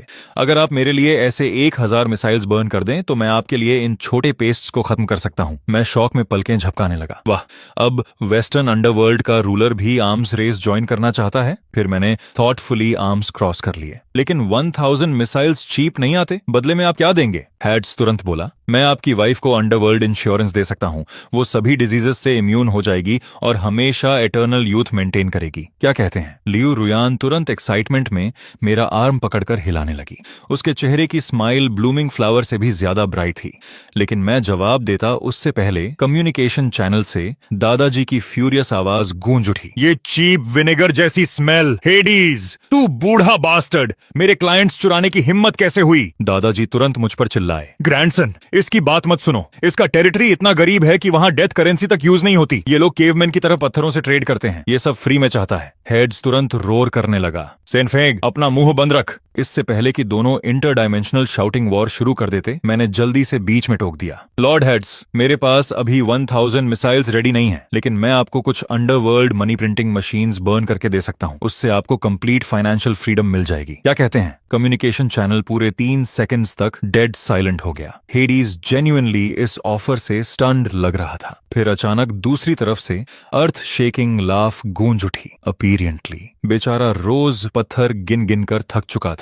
डील मिस्टर सिंह, आप सच में जीनियस हैं। गुडविल के तौर पर मैं इन छोटे डीमंस को पर्सनली हैंडल करूंगा। उसके बोलते ही जमीन के नीचे से countless gigantic ghostly black hands बाहर निकले और उन टाइनी डीमंस को स्क्रीमिंग करते हुए क्रैक्स के अंदर खींच ले गए, जैसे हेल्पलेस चिक्स हों। अगले ही पल कोर्टयार्ड पर छाई सारी डार्क एनर्जी गायब हो गई और आखिरकार सनलाइट वापस लौट आई। मैंने प्राउडली लियू रुयान के शोल्डर्स पर आर्म रख दिया। रुयान, हमारा बिजनेस लगातार बड़ा होता जा रहा है। अब तो फॉरेन अंडरवर्ल्ड किंग्स भी हमारे कस्टमर्स बन चुके हैं। उसने स्पार्कलिंग आईज से मेरी तरफ देखा। हनी, इसका मतलब हम ग्लोबल आफ्टरलाइफ मार्केट मोनोपोलाइज कर सकते हैं? मैंने हेल्पलेस होकर साई किया। मोनोपोलाइज? अभी तो अंडरवर्ल्ड रिबेलियन ही खत्म नहीं हुई, ऊपर से हेवन के ये फ्लाइंग बर्ड्स भी हमारे बिजनेस में नाक घुसा रहे हैं। तभी उन हेवनली बर्ड्स का लीडर अचानक अपनी 6 इनॉर्मस विंग्स फैलाते हुए हवा में उठ गया। उससे निकला विंड प्रेशर इतना टेरिफाइंग था कि हमारी विला की रूफ तक लगभग उड़ गई। उसने अपनी गोल्डन सोर्ड सीधे मेरी तरफ पॉइंट की और डिवाइन अथॉरिटी में चिल्लाया, सेंगलिंग, तुमने सीक्रेटली प्रोहिबिटेड वेपन्स अंडरवर्ल्ड में स्मगल किए हैं और डायमेंशंस के बैलेंस को सिवियरली डिसरप्ट किया है। हेवन के नाम पर मैं अब तुम्हें प्यूरिफाई करूंगा। जैसे ही उसने अपनी मैसिव गोल्डन सोर्ड स्विंग की, टेरिफाइंग व्हाइट स्लैश सीधे मेरी तरफ शूट हुआ। मैं चीख पड़ा और तुरंत जमीन पर डाइव मारकर रोल करते हुए लियू रुयान के पीछे छिप गया। उसके माथे की नसें तुरंत गुस्से से उभर आईं। उसने आसमान की तरफ उंगली दिखाकर फ्यूरियस आवाज में चिल्लाया, प्यूरिफाई अपने सिर को, इडियट! दिखाई नहीं दे रहा हम यहाँ हार्मोनियस अंडरवर्ल्ड बिल्ड करने में बिजी हैं? फिर उसने प्रोटेक्टिव अंदाज में मेरा आर्म पकड़ लिया और ऊपर देकर दोबारा चिल्लाई, अगर मेरे हस्बैंड को प्यूरिफाई करना है तो पहले उसके ग्रैंडफादर से परमिशन लेकर आओ। मैंने तुरंत स्पेशल फोर्सेस पेपर ऑफरिंग्स का मैसिव बंडल निकाला और जोर से चिल्लाया, ब्रदर ऑक्स, ब्रदर हॉर्स, हमारे गेस्ट्स का स्वागत करो। अगले ही इंस्टेंट ऑक्स हेड और हॉर्स फेस फिर से जमीन के अंदर से बाहर फट पड़े, लेकिन इस बार उन्होंने सिर्फ बुलेट प्रूफ वेस्ट्स ही नहीं पहने थे, बल्कि उनके हाथों में ब्लू अंडरवर्ल्ड एनर्जी से glowing 2 gigantic vulcan machine guns भी थीं। ऑक्स हेड ने 6 विंग्ड एंजल को घूरते हुए विशस ग्रिन दी। ये वाइल्ड चिकन कहां से आ गया? काफी एरोगेंट लग रहा है। हॉर्स फेस ने भूखे अंदाज में अपने लिप्स लिक किए। इन विंग्स का रोस्टेड टेस्ट शायद कमाल का होगा। चलो लॉर्ड सेंग के लिए हेवनली बारबेक्यू फीस्ट तैयार करते हैं। बिना एक और शब्द बोले उन दोनों इन्फर्नल गार्डियंस ने आसमान में तैर रही जाइगेंटिक वुडन हेवनली शिप पर हॉरिफाइंग बुलेट स्टॉर्म बरसा दिया। फायर पावर इतनी टेरिफाइंग थी कि गैब्रियल के पास आसमान में डेस्परेटली डोडज करने के अलावा कोई ऑप्शन ही नहीं बचा। उसकी जायंट गोल्डन स्वॉर्ड तक लगातार बैराज की वजह से हाथ से उड़ गई। उसके सिर से प्रैक्टिकली स्मोक निकल रहा था, जबकि वो मिड एयर में हिस्टेरिकली चीख रहा था, ये कैसी होली वेपन है? ये मेरी डिवाइन लाइट डिफेंसेस को पियर्स कैसे कर रही है? मैंने प्रॉडली आर्म्स क्रॉस किए और ग्रिन कर दिया। इसे मैक्सिम मशीन गन कहते हैं, खास तुम्हारे जैसे एरोगेंट इडियट्स का इलाज करने के लिए बनाई गई है। तभी अंडरवर्ल्ड कम्युनिकेशन चैनल से दादाजी की एक्साइटेड आवाज फिर गूंज उठी, ग्रैंडसन अब मत रुकना, मेरे लिए कुछ एंटी एयर कैनन्स भी बर्न कर। आज रात इन फेदर्ड इडियट्स को रोस्टेड चिकन बनाऊंगा। सिचुएशन पूरी तरह आउट ऑफ कंट्रोल होती देखकर गैब्रियल ने अचानक अपनी रोब के अंदर से एक प्योर व्हाइट हॉर्न निकाला और ड्रामेटिक अंदाज में उसे बजाने की तैयारी करने लगा। लेकिन जैसे ही मेरी नजर उस चीज पर साफ पड़ी, मेरा पूरा चेहरा वायलेंटली ट्विच करने लगा। उसके साइड पर टाइनी चाइनीज कैरेक्टर्स खुदे हुए थे, मैन्युफैक्चर्ड इन यीवू। मैं वहीं ऑलमोस्ट खून खांसने वाला था। गैब्रियल ने पूरी ताकत से चीक्स फुलाए और लेजेंडरी हॉर्न ऑफ अपोकलिप्स बजाने की कोशिश की, लेकिन उससे पहले ही मैं तुरंत आगे लपका और उसे सीधा पीछे से लात मार दी। अबे बंद कर वो चीज बजाना, इडियट! वो हॉर्न यीवू में बना है और $3 का आता है। तू उसे आसमान टूटने तक भी बजा ले, उससे बस बच्चों का गाना ही निकलेगा। गैब्रियल का चेहरा गुस्से से लाल हो गया। ब्लास्फेमी! ये सेक्रेड रिलिक खुद लॉर्ड ने मुझे दिया था। फिर उसने पूरी ताकत से हॉर्न फूंक दिया। अगले ही सेकंड पूरे बैटलफील्ड में सबसे चीप टॉय स्पीकर क्वालिटी के साथ 2 लिटिल टाइगर्स की चीयरफुल इलेक्ट्रॉनिक मेलोडी गूंज उठी। पूरा एरिया इंस्टेंटली डेड साइलेंट हो गया। ऑक्स हेड और हॉर्स फेस तक एम्बैरेसमेंट में अपनी मशीन गन्स नीचे कर चुके थे। मैं डिसबिलीफ में गैब्रियल को घूरने लगा। तो ये हेवन का डिवाइन जजमेंट है, बच्चों का टॉय? गैब्रियल ह्यूमिलिएशन से स्कारलेट हो चुका था, लेकिन समहाउ चीजें और भी वर्स हो गईं। उसके पीछे हवा में तैर रही वुडन हेवनली शिप अचानक चीप इन्फ्लेटेबल टॉय की तरह एयर लीक करने लगी, फिर अनकंट्रोलेबली वॉबल करते हुए हमारे पीछे माउंटेन की तरफ क्रैश होने लगी। मैंने डीप साई लिया। मुझे पहले से पता था डिस्काउंट ऐप्स से खरीदी कोई भी चीज रिलायबल नहीं होती। फिर मैंने सिंपैथी के साथ गैब्रियल के शोल्डर पर हाथ रखा। चलो अब रोना बंद करो। सिंस तुम भी ऑनलाइन स्कैम्स के विक्टिम हो, मैं तुम्हें एडवाइस देता हूँ। प्रीमियम मर्चेंडाइज चाहिए तो मुझसे खरीदो। मेरे पास पेपर ऑफरिंग एयरक्राफ्ट कैरियर है जो उड़ता भी है और सबमरीन की तरह काम भी करता है, और वो भी अनबिलीवेबल प्राइस 9.90 में फ्री शिपिंग के साथ। जैसे ही गैब्रियल ने यह सुना, उसकी आंखें बल्ब की तरह चमक उठीं। लेकिन मैं अपना सेल्स पिच कंटिन्यू करता उससे पहले ही दादाजी की पैनिक्ड आवाज फिर मेरे कानों में फट पड़ी। ग्रैंडसन, एक सेकंड के लिए स्ट्रीट वेंडर बनना बंद कर। वो लूनाटिक सेटन पूरी तरह पागल हो चुका है। उसने हेल की डीपेस्ट पिट से टाइटन स्टैच्यू रिलीज कर दिया है। वो चीज हंड्रेड्स ऑफ मीटर्स टॉल है। उसका एक स्टॉम्प पूरा फेंगडू सिटी फ्लैटन कर सकता है। मेरा एक्सप्रेशन इंस्टेंटली सीरियस हो गया। Hundreds of metres? मैंने सिर झुकाकर जल्दी सोचना शुरू किया। तो ऑर्डिनरी मिसाइल्स शायद इनफ नहीं होंगे। तभी अचानक मेरी आंखें चमक उठीं। मैंने तुरंत लियू रुयान की तरफ मुड़कर कहा, हनी, कंपनी वेयरहाउस में ग्राउंड ब्रेकिंग सेरेमोनी के लिए जो जायंट एक्सकवेटर मॉडल रखा था, याद है? लियू रुयान एक सेकंड के लिए फ्रीज हो गई। फिर मेरा प्लान समझते ही एक्साइटमेंट में अपनी थाई पर थप्पड़ मार दिया। ठीक उसी समय डिस्टेंट होराइजन वायलेंटली ट्रेम्बल करने लगा।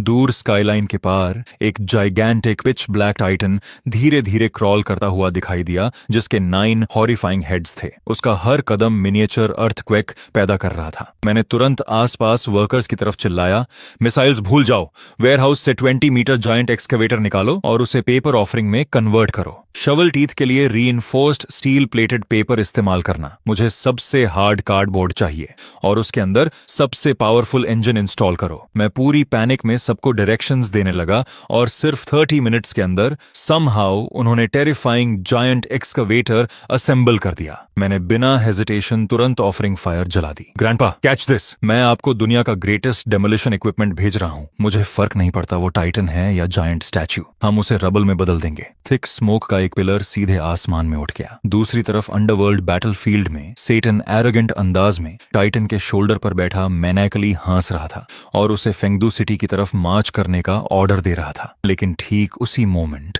मेटालिक लाइट से ग्लोइंग इनॉर्मस एक्सकवेटर अचानक आसमान से डिसेंड हुआ और सिटी गेट्स के सामने जोर से लैंड कर गया। सेटन ब्लैंक होकर उसे घूरने लगा। ये कैसा मॉन्स्टर है? इसके पास जायंट क्लॉ क्यों है? तुरंत बैटलफील्ड में दादाजी की एक्साइटेड लाफ्टर गूंज उठी।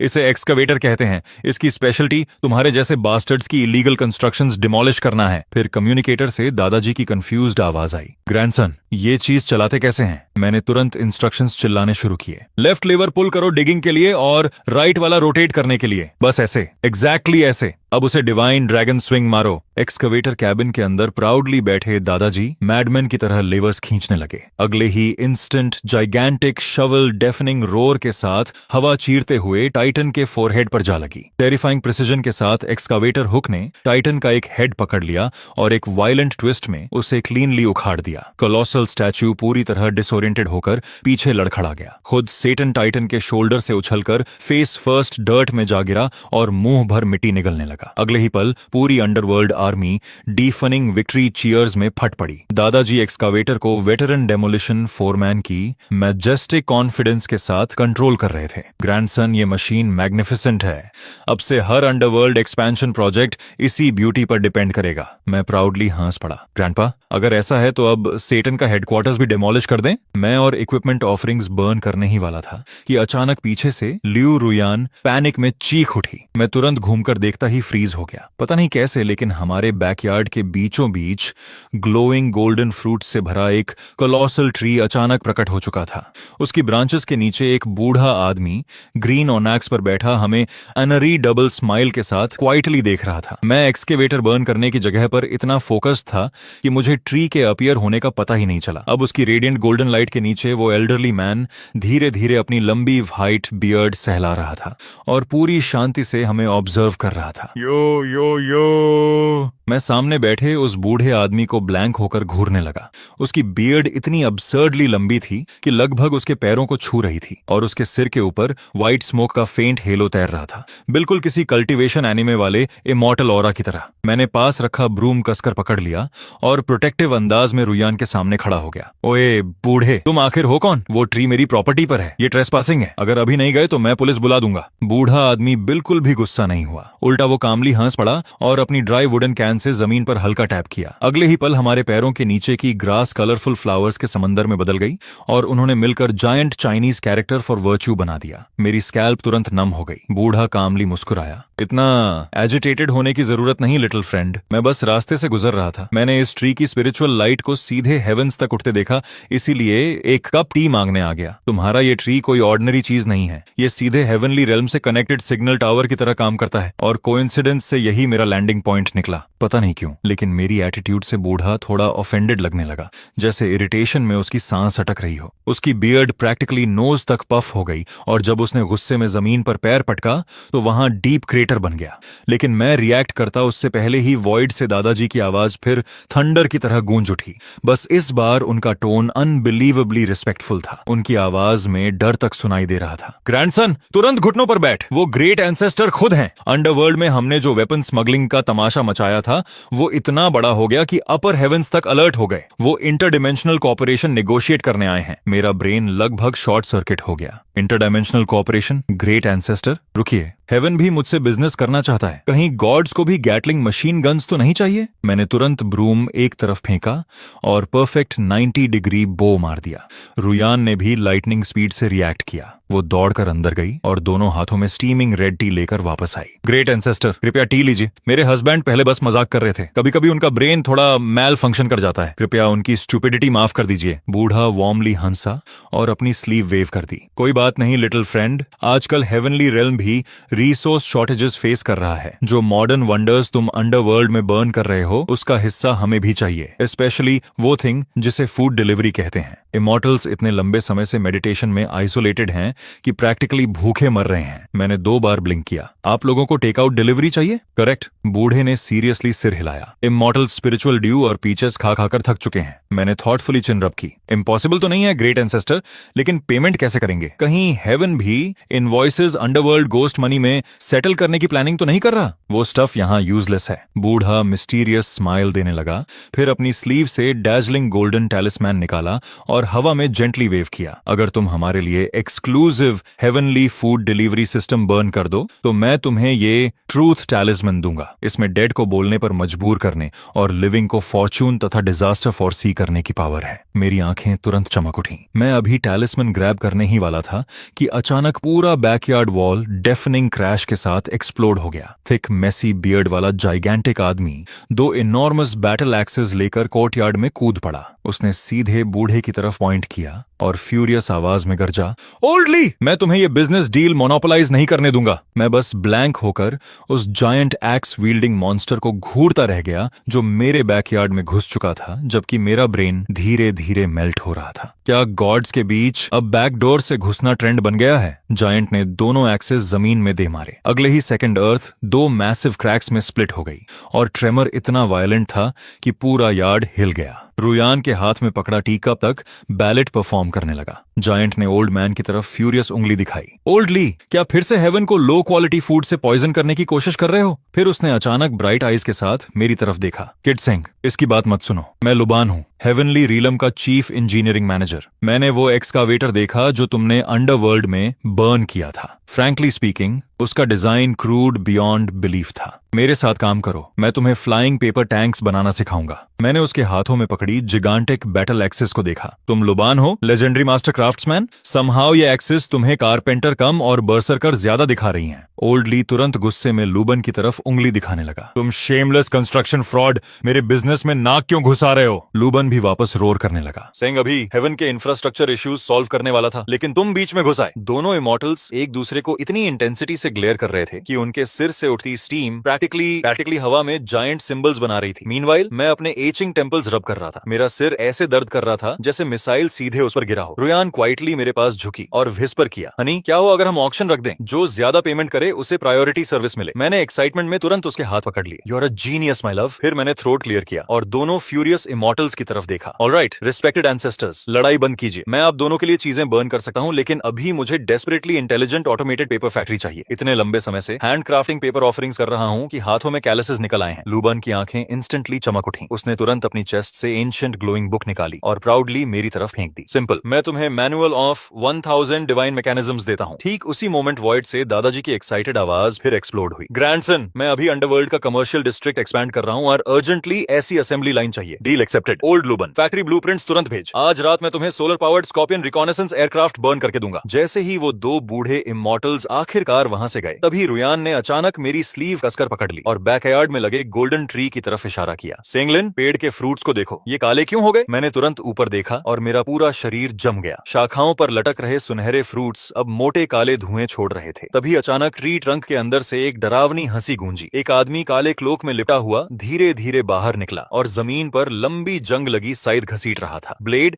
जहां भी जमीन से टकराती वहां स्पार्क्स उड़ने लगते। वो आदमी मुझे देखकर खतरनाक मुस्कान हंसा और उसकी आवाज ऐसी थी जैसे कोई ग्लास पर नाखून घिस रहा हो। सेंगलिंग, सेटन ने तुम्हें ग्रीटिंग्स भेजे हैं। उसने हेल के एबिस में तुम्हारे लिए एक छोटा सा गिफ्ट तैयार किया है और बहुत जल्द तुम खुद उसे देखोगे। उसके बोलते ही उसने साइद को जोर से घुमाया और एक डार्क बीम सीधे मेरी गर्दन की तरफ आ गई। धतेरे की, रुयान नीचे झुको। मैंने तुरंत रुयान को जमीन पर खींच लिया और दूसरे हाथ से पास रखा फायर एक्सटिंग्विशर उठाकर उस आदमी पर पूरा स्प्रे कर दिया। दिया। सफेद पाउडर उसके पूरे शरीर पर फट पड़ा और उसकी साइथ अटैक रास्ता बदलकर गोल्डन ट्री की बाह का बड़ा हिस्सा उड़ा गई। क्लोक्ड आदमी गुस्से से गरजा, तू गंदा मॉर्टल, इतनी कावर्डली वेपन इस्तेमाल करने की हिम्मत कैसे हुई? मैंने तुरंत एक्सटिंग्विशर उसकी तरफ गर्व से तान दिया। इसे साइंटिफिक सेल्फ डिफेंस कहते हैं। फिर मैंने अंडरवर्ल्ड कम्युनिकेटर की तरफ देकर चिल्लाया, ब्रदर ऑक्स, ब्रदर हॉर्स, कोई लिविंग वर्ल्ड में मर्डर करने आया है, तुरंत ऊपर आओ, बाद में तुम दोनों के लिए स्पेशल फोर्सेस यूनिफॉर्म्स बर्न करूंगा। मेरी बात खत्म होते ही ऑक्स हेड और हॉर्स फेस सीधे जमीन फाड़कर बाहर निकल आए, लेकिन इस बार मशीन गन्स की जगह दोनों के हाथों में क्रैकलिंग इलेक्ट्रिक सोल कैचिंग बैटॉन्स थे, जिनसे नीले स्पार्क्स निकल रहे थे। हॉर्स फेस ने क्लोक्ड आदमी को घूर कर नाक से कोड़ ली। ये कौन सा जंगली डीमन आ गया? काली स्कर्ट पहनकर खुद को ग्रिम रीपर समझने लगा। ऑक्स हेड साइथ को देखते हुए ठुड्डी सहलाने लगा। सच बोलूं ओल्ड हॉर्स, ये स्काइथ काफी यूजफुल लग रही है। इसे वापस अंडरवर्ल्ड कैफेटेरिया ले जाकर वेजिटेबल्स काटने के काम में इस्तेमाल कर सकते हैं। इससे पहले कि क्लोक्ड आदमी रिएक्ट करता, दोनों उस पर टूट पड़े और इतनी ब्रूटल बीटिंग शुरू हुई कि उसकी पूरी बॉडी से स्पार्क्स निकलने लगे। वो मैल फंक्शनिंग रोबोट की तरह जोर जोर से काम हपने लगा। उसके सिर से उठती भाप धीरे धीरे हवा में ग्लोइंग वर्ड्स बनाने लगी। The abyss zombie virus has already spread. अगले ही पल उसका पूरा शरीर काले धुएं में एक्सप्लोड हो गया। तभी दादाजी की आवाज अचानक बेहद सीरियस हो गई। पोते, बड़ी प्रॉब्लम हो गई। उस पागल सेटन ने अंडरवर्ल्ड के ड्रिंकिंग वाटर में पॉइजन मिला दिया। आधे लोअर डीमन ज़ॉम्बीज बन चुके हैं और जो भी हिल रहा है उसे काट रहे हैं। मेरे बॉडीगार्ड्स भी गिरने वाले हैं। मैं ब्लैंक होकर आसमान देखने लगा। ज़ॉम्बी घोस्ट्स, ये कहानी हर बार और ज्यादा रिडिकुलस क्यों होती जा रही है? दादाजी थकी हुई आवाज में बोले, ये चीजें फायर और ब्लेड से नहीं डरती, इन्हें सिर्फ सनलाइट से डर लगता है। मैंने तुरंत उंगलियां चटकाई, तो फिर मैं आपको एक सनबर्न करके भेज देता हूँ। उसी रात मैं फिर से सीधे पेपर ऑफरिंग शॉप पहुंचा। मालिक अभी भी नींद में ला टपका रहा था जब मैंने उसे बिस्तर से घसीटकर बाहर निकाला और दुकान के बाहर रखे giant ultraviolet flood lights की तरफ इशारा किया। बॉस, इन सबको पेपर ऑफरिंग्स में बदल दो, मैं अंडरवर्ल्ड को सिटी दैट नेवर स्लीप्स बनाने वाला हूँ। मालिक उन जायंट स्पॉटलाइट्स को देकर पूरी तरह फ्रीज हो गया। वो अपनी आंखें ऐसे मलने लगा जैसे उसे सच में लग रहा हो कि उसके कस्टमर्स हर दिन और ज्यादा पागल हो रहे हैं। तभी मैंने जोर से एक भारी गोल्ड इनगोट मेज पर पटका। ये वही रिवॉर्ड था जो ग्रैंड एंसेस्टर लुबान ने मुझे दिया था। मालिक की आंखें लगभग बाहर निकल आईं। भाई, ये गोल्ड असली है। अगले ही पल वो सीधा खड़ा हो गया। अगर पैसे इतने हैं तो मैं तुम्हारे लिए पूरा मून भी बना दूंगा। मैंने एग्रेसिवली फ्लडलाइट्स की तरफ इशारा किया। कम बातें ज्यादा काम, और ऐसी जायंट पेपर बैटरीज लगाओ जिनकी रोशनी देकर कोई भी अंधा हो जाए। मालिक और उसके असिस्टेंट्स पूरी रात dozens gigantic paper floodlights assemble करते रहे। जैसे ही काम पूरा हुआ, मैंने तुरंत ऑफरिंग फायर जला दी। आसमान में उठता धुआं किसी मैजेस्टिक ड्रैगन जैसा लग रहा था। दादाजी, तैयार हो जाइए, अंडरवर्ल्ड का पहला टैनिंग सेशन ऑफिशियली शुरू होने वाला है। अगले ही पल सीन अंडरवर्ल्ड में फेंगदू सिटी के बाहर शिफ्ट हो गया। एंडलेस ज़ॉम्बी घोस्ट्स पागल मॉन्स्टर्स की तरह सिटी वॉल्स को नोच रहे थे। उनका लीडर अपना ही सिर बॉल की तरह उछाल उछाल कर हिस्टेरिकल हंसी हंस रहा था। तभी अचानक अंडरवर्ल्ड स्काई में दर्जनों जाइगेंटिक व्हाइट स्फीयर्स इग्नाइट हो गए और पूरा रेल्म डे टाइम जितना चमकने लगा। ज़ॉम्बीज तुरंत दर्द से चीखने लगे। मेरी आंखें जल रही हैं, लाइट बहुत तेज है, मैं पिघल रहा हूँ। जैसे ही अल्ट्रा वायलेट लाइट उन पर पड़ी, उनकी बॉडी से सफेद धुआं निकलने लगा और वो बॉइलिंग वाटर में गिरी आइस क्यूब्स की तरह मेल्ट होने लगे। सिटी वॉल के ऊपर दादाजी डार्क सनग्लासेस पहनकर एम्परर की तरह खुद को पंखा झल रहे थे। हा पोते, ये चीज परफेक्टली काम कर रही है। सारे ज़ॉम्बीज ऑलरेडी डस्ट बन चुके हैं। वो बूढ़ा सेटन अभी गुस्से से खुद को नोच रहा होगा। मैं गर्व से मुस्कुराया। हनी, हमने फिर एक बड़ा अचीवमेंट हासिल कर लिया। रुयन ने स्मग एक्सप्रेशन के साथ हाथ बांध लिए। ऑफ कोर्स किया, लेकिन ग्रैंडपा, ये जायंट फ्लडलाइट्स बहुत ज्यादा एनर्जी कंज्यूम करते हैं। अगली बार आपके लिए सोलर जनरेटर्स भी भेजेंगे। जैसे ही सबने राहत की सांस ली, तभी बैकयार्ड का गोल्डन ट्री अचानक जोर जोर से कांपने लगा। काले पड़े फ्रूट्स एक एक करके जमीन पर गिरने लगे और डार्क पोर्टल्स में बदल गए। फिर उनमें से एक पोर्टल से ब्लू सूट पहने और पतली मुस्टाश वाला आदमी आराम से बाहर निकला। उसके हाथ में डॉक्यूमेंट्स का बड़ा स्टैक था। उसने मेरी तरफ एलिगेंटली झुककर कहा, मिस्टर सिंह, आपसे मिलकर खुशी हुई। मैं वेस्टर्न अंडरवर्ल्ड एसोसिएशन का लॉयर हूँ। आपने एडवांस्ड वेपनरी इलीगली इस्तेमाल की और ट्रांसनेशनल वॉर कॉन्फ्लिक्ट में इंटरफियर किया, इसीलिए हम ऑफिशियली आपके खिलाफ लॉ सूट फाइल कर रहे हैं। मैंने डिसबिलीफ में 2 बार पलक झपकाई। मजाक कर रहे हो क्या?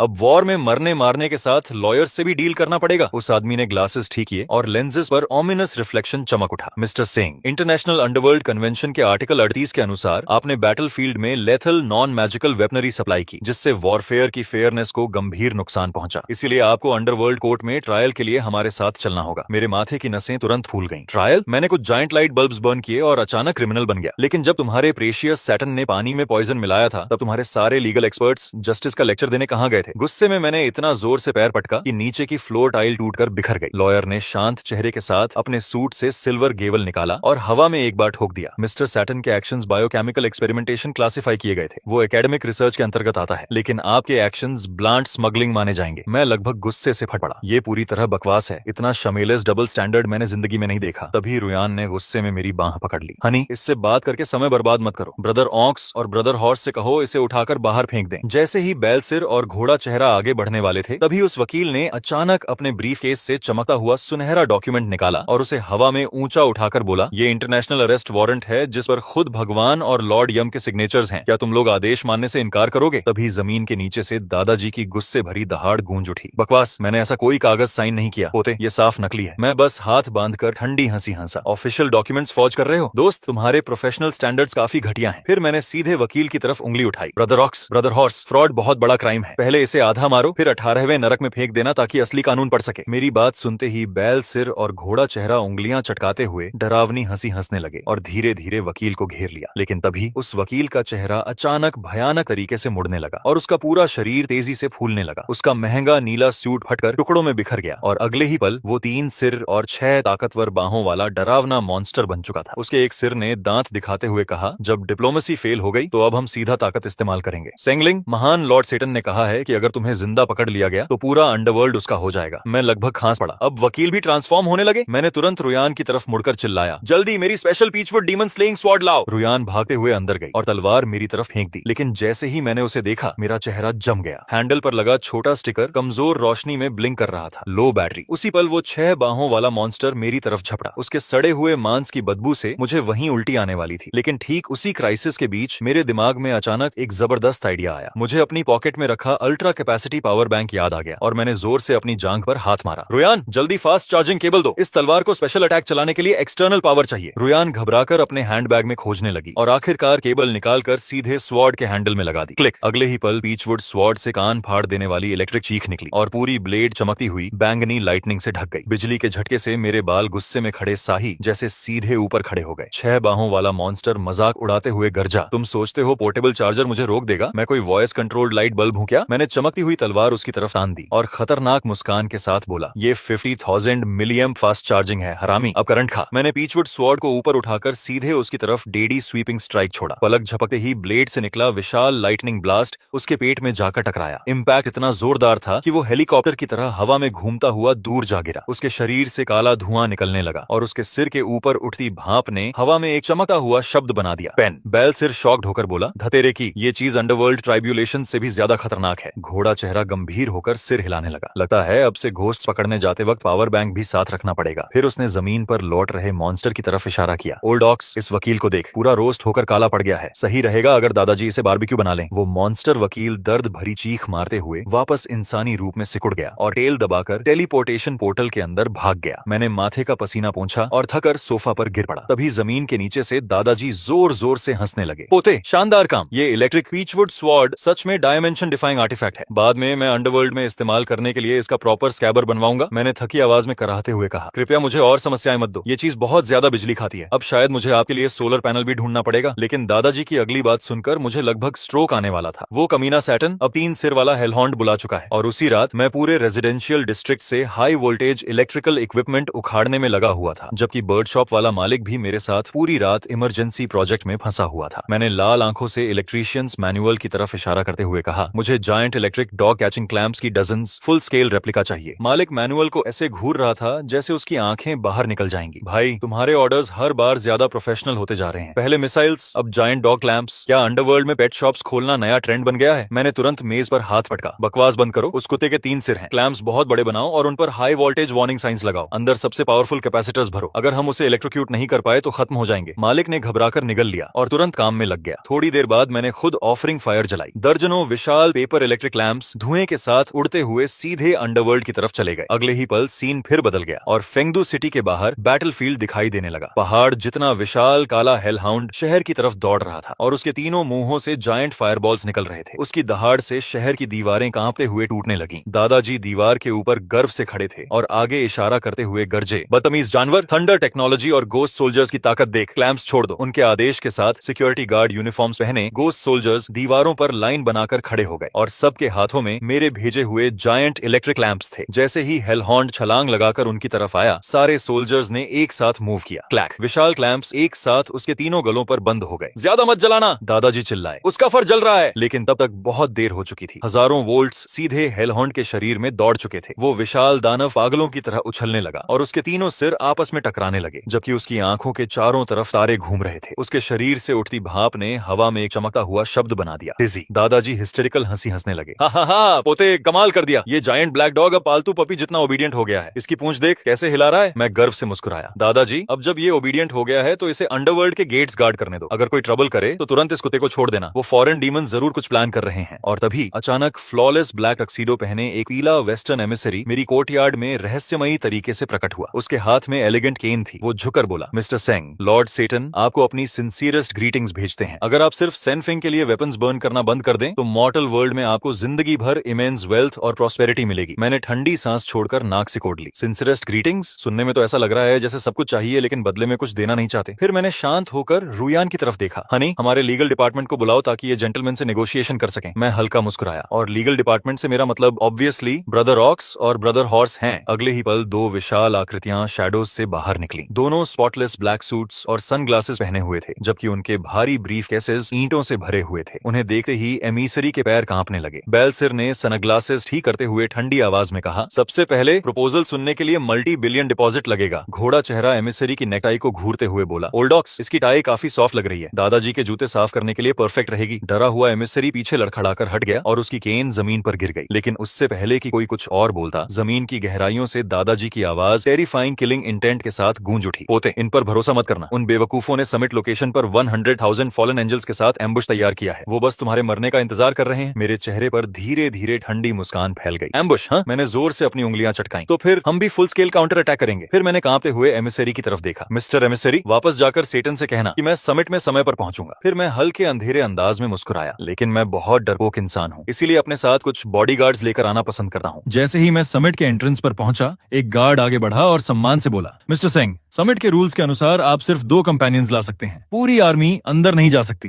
मैंने हल्की हंसी छोड़ी और अपनी स्लीव्स ठीक करते हुए जवाब दिया, रिलैक्स, मैं सिर्फ अपने भाई बुल और भाई हॉर्स को लाया हूँ। हालांकि मेरे दोनों बॉडीगार्ड्स का पर्सनल लग्जेज थोड़ा बड़ा हो सकता है, इसलिए बेहतर होगा कि तुम लोग एक बहुत बड़ा वेयरहाउस तैयार रखो।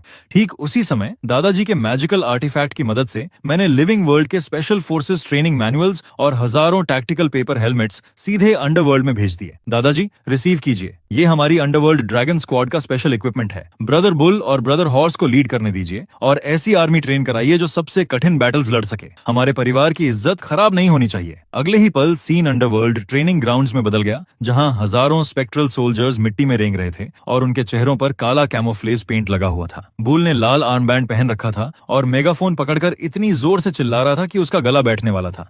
तेज चलो, क्या तुम लोगों ने खाना नहीं खाया? इस स्पीड से तो गर्म रीइंकार्नेशन लेने भी समय पर नहीं पहुंचोगे। मूव! तभी हॉर्स ने हाथ उठाकर कहा, ओल्ड बुल, इतने रफ मत बनो। आओ भाइयों, सबको एक पेपर एनर्जी ड्रिंक मिलेगा। उसे पीने के बाद स्टेल्थ ट्रेनिंग करेंगे। सारे सोल्जर्स एक साथ गरजे। Yes sir. हॉर्स मुस्कुराया और बोला, उसके बाद जो भी स्टेल्थ प्रैक्टिस में पकड़ा गया उसे आज डिनर नहीं मिलेगा। वहीं दूसरी तरफ दादाजी बीच अम्ब्रेला के नीचे आराम से बैठे हुए थे और टैक्टिकल ट्रेनिंग देखकर हंसी रोक नहीं पा रहे थे। अचानक स्पेक्ट्रल सोल्जर्स ने परफेक्ट सिंक्रोनाइजेशन में मूवमेंट किया, अपने साइलेंस्ड पेपर पिस्टल्स निकाले और दूर के टारगेट्स पर डेडली बैराज छोड़ दिया। उनकी मूवमेंट्स बिजली जितनी तेज थीं। दादाजी जोर से हंस पड़े। हा पोते, जब हम इन ट्रूप्स को छोड़ेंगे तब सेटन के वो पैथेटिक डीमंस और उनके छोटे ट्राइडेंट्स डर के मारे कांप उठेंगे। मैं स्मर्क करते हुए बोला, इसे डायमेंशनल स्ट्राइक कहते हैं दादाजी, और ये तो सिर्फ एपेटाइजर है। मैंने आपके लिए इलेक्ट्रॉनिक इंटरफेरेंस व्हीकल्स भी तैयार किए हैं। सही समय आने पर हम उनके सारे मैजिक सर्कल्स बेकार कर देंगे और उन्हें हाथापाई में लड़ने पर मजबूर कर देंगे। रुयान ने मेरी बांह पकड़ ली और एडमिरेशन भरी आंखों से फुसफुसाई, माय लव, ये टैक्टिक बहुत रूथलेस है, लेकिन मुझे पसंद आया। मैंने शांत होकर कंधे उचकाए। वॉर और डिसेप्शन में सब फेयर होता है। साजिश पहले उन्होंने की थी, जो हो रहा है वो खुद की वजह से हो रहा है। उसी दौरान मैंने लू ग्रुप का लाइव ब्रॉडकास्ट खोला, जहां कोई बेवकूफ लाखों व्यूअर्स के सामने हमें प्रोवोक कर रहा था। बिना देर किए मैंने एंसेस्टर लुबान द्वारा दिया गया ट्रूथ टैलिस्मैन निकाला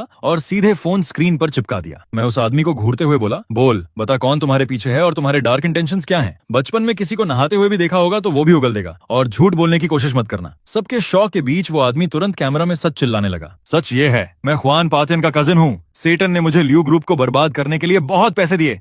मैंने स्टॉक से लीगली मैनिपुलेट किए, मैंने अपने नेबर का बेकन चुराया और आज तक अपने पैर नहीं धोए। उनसे डीमंस जैसी बदबू आती है। चैट तुरंत एक्सप्लोड हो गया और व्यूअर्स डिसबिलीफ और गालियों से स्ट्रीम भरने लगे। मास्क्ड आदमी घबराकर अपना मुंह बंद करने की कोशिश कर रहा था, लेकिन उसका शरीर उसकी सुन ही नहीं रहा था। उल्टा वो और भी एंथुसियाज्म से सीक्रेट्स उगलने लगा, यहाँ तक कि अपने बैंक कार्ड का पासवर्ड भी बता दिया। थोड़ी देर बाद रुयन भागती हुई मेरे पास आई। माय लव, स्टॉक्स रिकवर हो गए। उस इडियट को पुलिस इन्वेस्टिगेशन के लिए अरेस्ट कर चुकी है। हम जीत गए। मैंने हाथ बांधकर ठंडी आवाज में कहा, हमें प्रोवोक करने की यही कीमत होती है दादाजी। लिविंग वर्ल्ड की छोटी प्रॉब्लम्स खत्म हो चुकी हैं। अब उस ट्रेचरस बैंकेट में जाने का समय है। अंडरवर्ल्ड से दादाजी की कॉन्फिडेंट आवाज गूंज उठी। मेरी तरफ सब तैयार है पोते, बेफिक्र होकर जाओ। मैंने समिट हेडक्वार्टर्स के नीचे सीधे 1 लाख एलीट स्पेक्ट्रल सोल्जर्स छिपा दिए हैं। अगर वो बूढ़ा सैटर्न एक गलत मूव भी करेगा तो मैं पूरी जगह उलट दूंगा और उसे दिखा दूंगा कि अंडरवर्ल्ड का असली रूलर कौन है। मैं मुस्कुराया। Excellent brother bull, brother horse, move out. मेरी fully charged high voltage peachwood sword लेकर आओ। अब उनकी पार्टी बर्बाद करने का समय आ गया है। मैंने अपना सूट ठीक किया और रुयान का हाथ पकड़कर कोर्टयार्ड के बीच बने टेलीपोर्टेशन सर्कल की तरफ बढ़ गया। मेरा दिल बैटल एक्साइटमेंट से जल रहा था। मैजिकल ग्लो ने हमें तुरंत निगल लिया और कुछ पलों बाद मैं अब भी रुयान का हाथ पकड़े हुए वेस्टर्न अंडरवर्ल्ड के भीतर बने एक विशाल डार्क कासल के सामने खड़ा था। वो जगह बेहद डरावनी थी। हर शैडो में बैट्स लटके हुए थे और हवा में सड़ी हुई पुरानी वाइन जैसी बदबू थी। तभी कासल के विशाल गेट्स मौत जैसी आवाज के साथ खुले और खुद सेटन हमारा स्वागत करने बाहर आया। उसने चमकदार लाल सूट पहना हुआ था और ऑनेस्टली वो नरक के राजा से ज्यादा कोई चीप इंश्योरेंस सेल्समैन लग रहा था। फेक स्माइल के साथ उसने बाहें फैलाई। वेलकम मिस्टर सिंह और ब्यूटीफुल मिस लू, अंदर आइए। हमारा पीस समिट आपके लिए परफेक्टली प्रिपेयर्ड है। मैंने मॉकिंग लाफ छोड़ी, एरोगेंट अंदाज में अपनी टाई ठीक की और बुल और हॉर्स की टावरिंग फिगर्स के साथ अंदर चला गया। मेरे पास खड़ी रुयान मेरी बाह कसकर पकड़े हुए थी और आसपास खड़े ब्लैक विंग्ड फॉलन एंजल्स को सावधानी से देख रही थी। मैंने बुल की तरफ देखा और शांत आवाज में कहा, ब्रदर बुल, लॉर्ड सेटन को हमारा तैयार किया हुआ गिफ्ट दे दो। बुल ने सिनिस्टर ग्रिन दिखाई, अपने ब्रीफकेस से जाइगेंटिक पेपर एयर प्यूरिफायर निकाला और तुरंत ऑन कर दिया। अगले ही पल सैंडलवुड फ्रेग्रेंस पूरे हॉल में फैल गई, जिससे सारे पैथेटिक लेसर्स डीमंस लगातार छींकने लगे। सैटन के माथे की नसें उभर गईं और वो गुर्राया, मिस्टर सिंह, इसका मतलब क्या है? हम वेस्टर्नर्स इस तरह की अरोमा के आदी नहीं हैं। उसने इतनी जोर से जमीन पर पैर पटका कि काला मार्बल टाइल टूट गया और उसके सिर से उठती भाप लगभग रेज शब्द बना रही थी।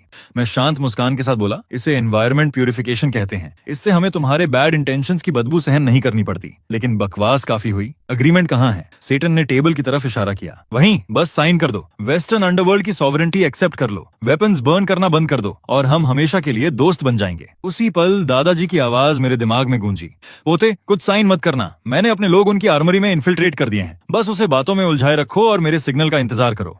मैंने हल्का सिर हिलाया, तभी मूंछों वाला वही लॉयर फिर गोल्डन पेन लेकर मेरे सामने आ गया। मिस्टर सिंह, जल्दी साइन कर दीजिए। इसके बाद ल्यू ग्रुप दुनिया की नंबर 1 कंपनी बन जाएगी और आप लिविंग वर्ल्ड में अंडरवर्ल्ड के ऑफिशियल स्पोक्स पर्सन बन जाएंगे। मैं मन ही मन ठंडी हंसी हंसा। Spokes person? ज्यादा सही शब्द स्केपगोट होगा। रुयान, वो सुपर ट्रांसलेटर निकालो जो मैंने पहले बर्न किया था और अग्रीमेंट के हिडन रूल्स एक्सपोज करो। मैंने पॉकेट से चमकता पेपर फोन निकाला और कॉन्ट्रैक्ट की तरफ कर दिया। तुरंत एक क्लियर इलेक्ट्रॉनिक वॉइस पूरे हॉल में गूंज उठी और बिना सेंसरशिप के सारे सीक्रेट क्लॉजेस पढ़ने लगी। सेन फेंग की सभी आर्मर्ड फोर्सेस बिना शर्त सरेंडर करेंगी और स्लेव्स की तरह काम करेंगी। ये सुनते ही रुयान का चेहरा गुस्से से लाल हो गया। उसने इतनी जोर से पैर पटका कि जमीन में क्रेटर बन गया और सीधे सैटन की तरफ उंगली दिखाकर चिल्लाई, साले सैटन, इंसान जैसा चेहरा है लेकिन दिल कोयले से भी ज्यादा काला। डार्लिंग, इस अग्रीमेंट को फाड़ देते हैं। सेटन ने तुरंत अपना सूट फाड़ दिया और उसकी पीठ से 6 विशाल काले विंग्स निकल आए, जिन्होंने नेगोशिएशन टेबल को उड़ाकर दूर फेंक दिया। उसका चेहरा रेज से मुड़ गया। अब जब तुम सब जान चुके हो तो दिखावा करने का कोई मतलब नहीं। फॉलन एंजल्स, इन्हें पकड़ो और डीपेस्ट डंजन में फेंक दो। ठीक उसी सेकंड मैंने शांत होकर चार्ज्ड पीच वुड मिरर निकाला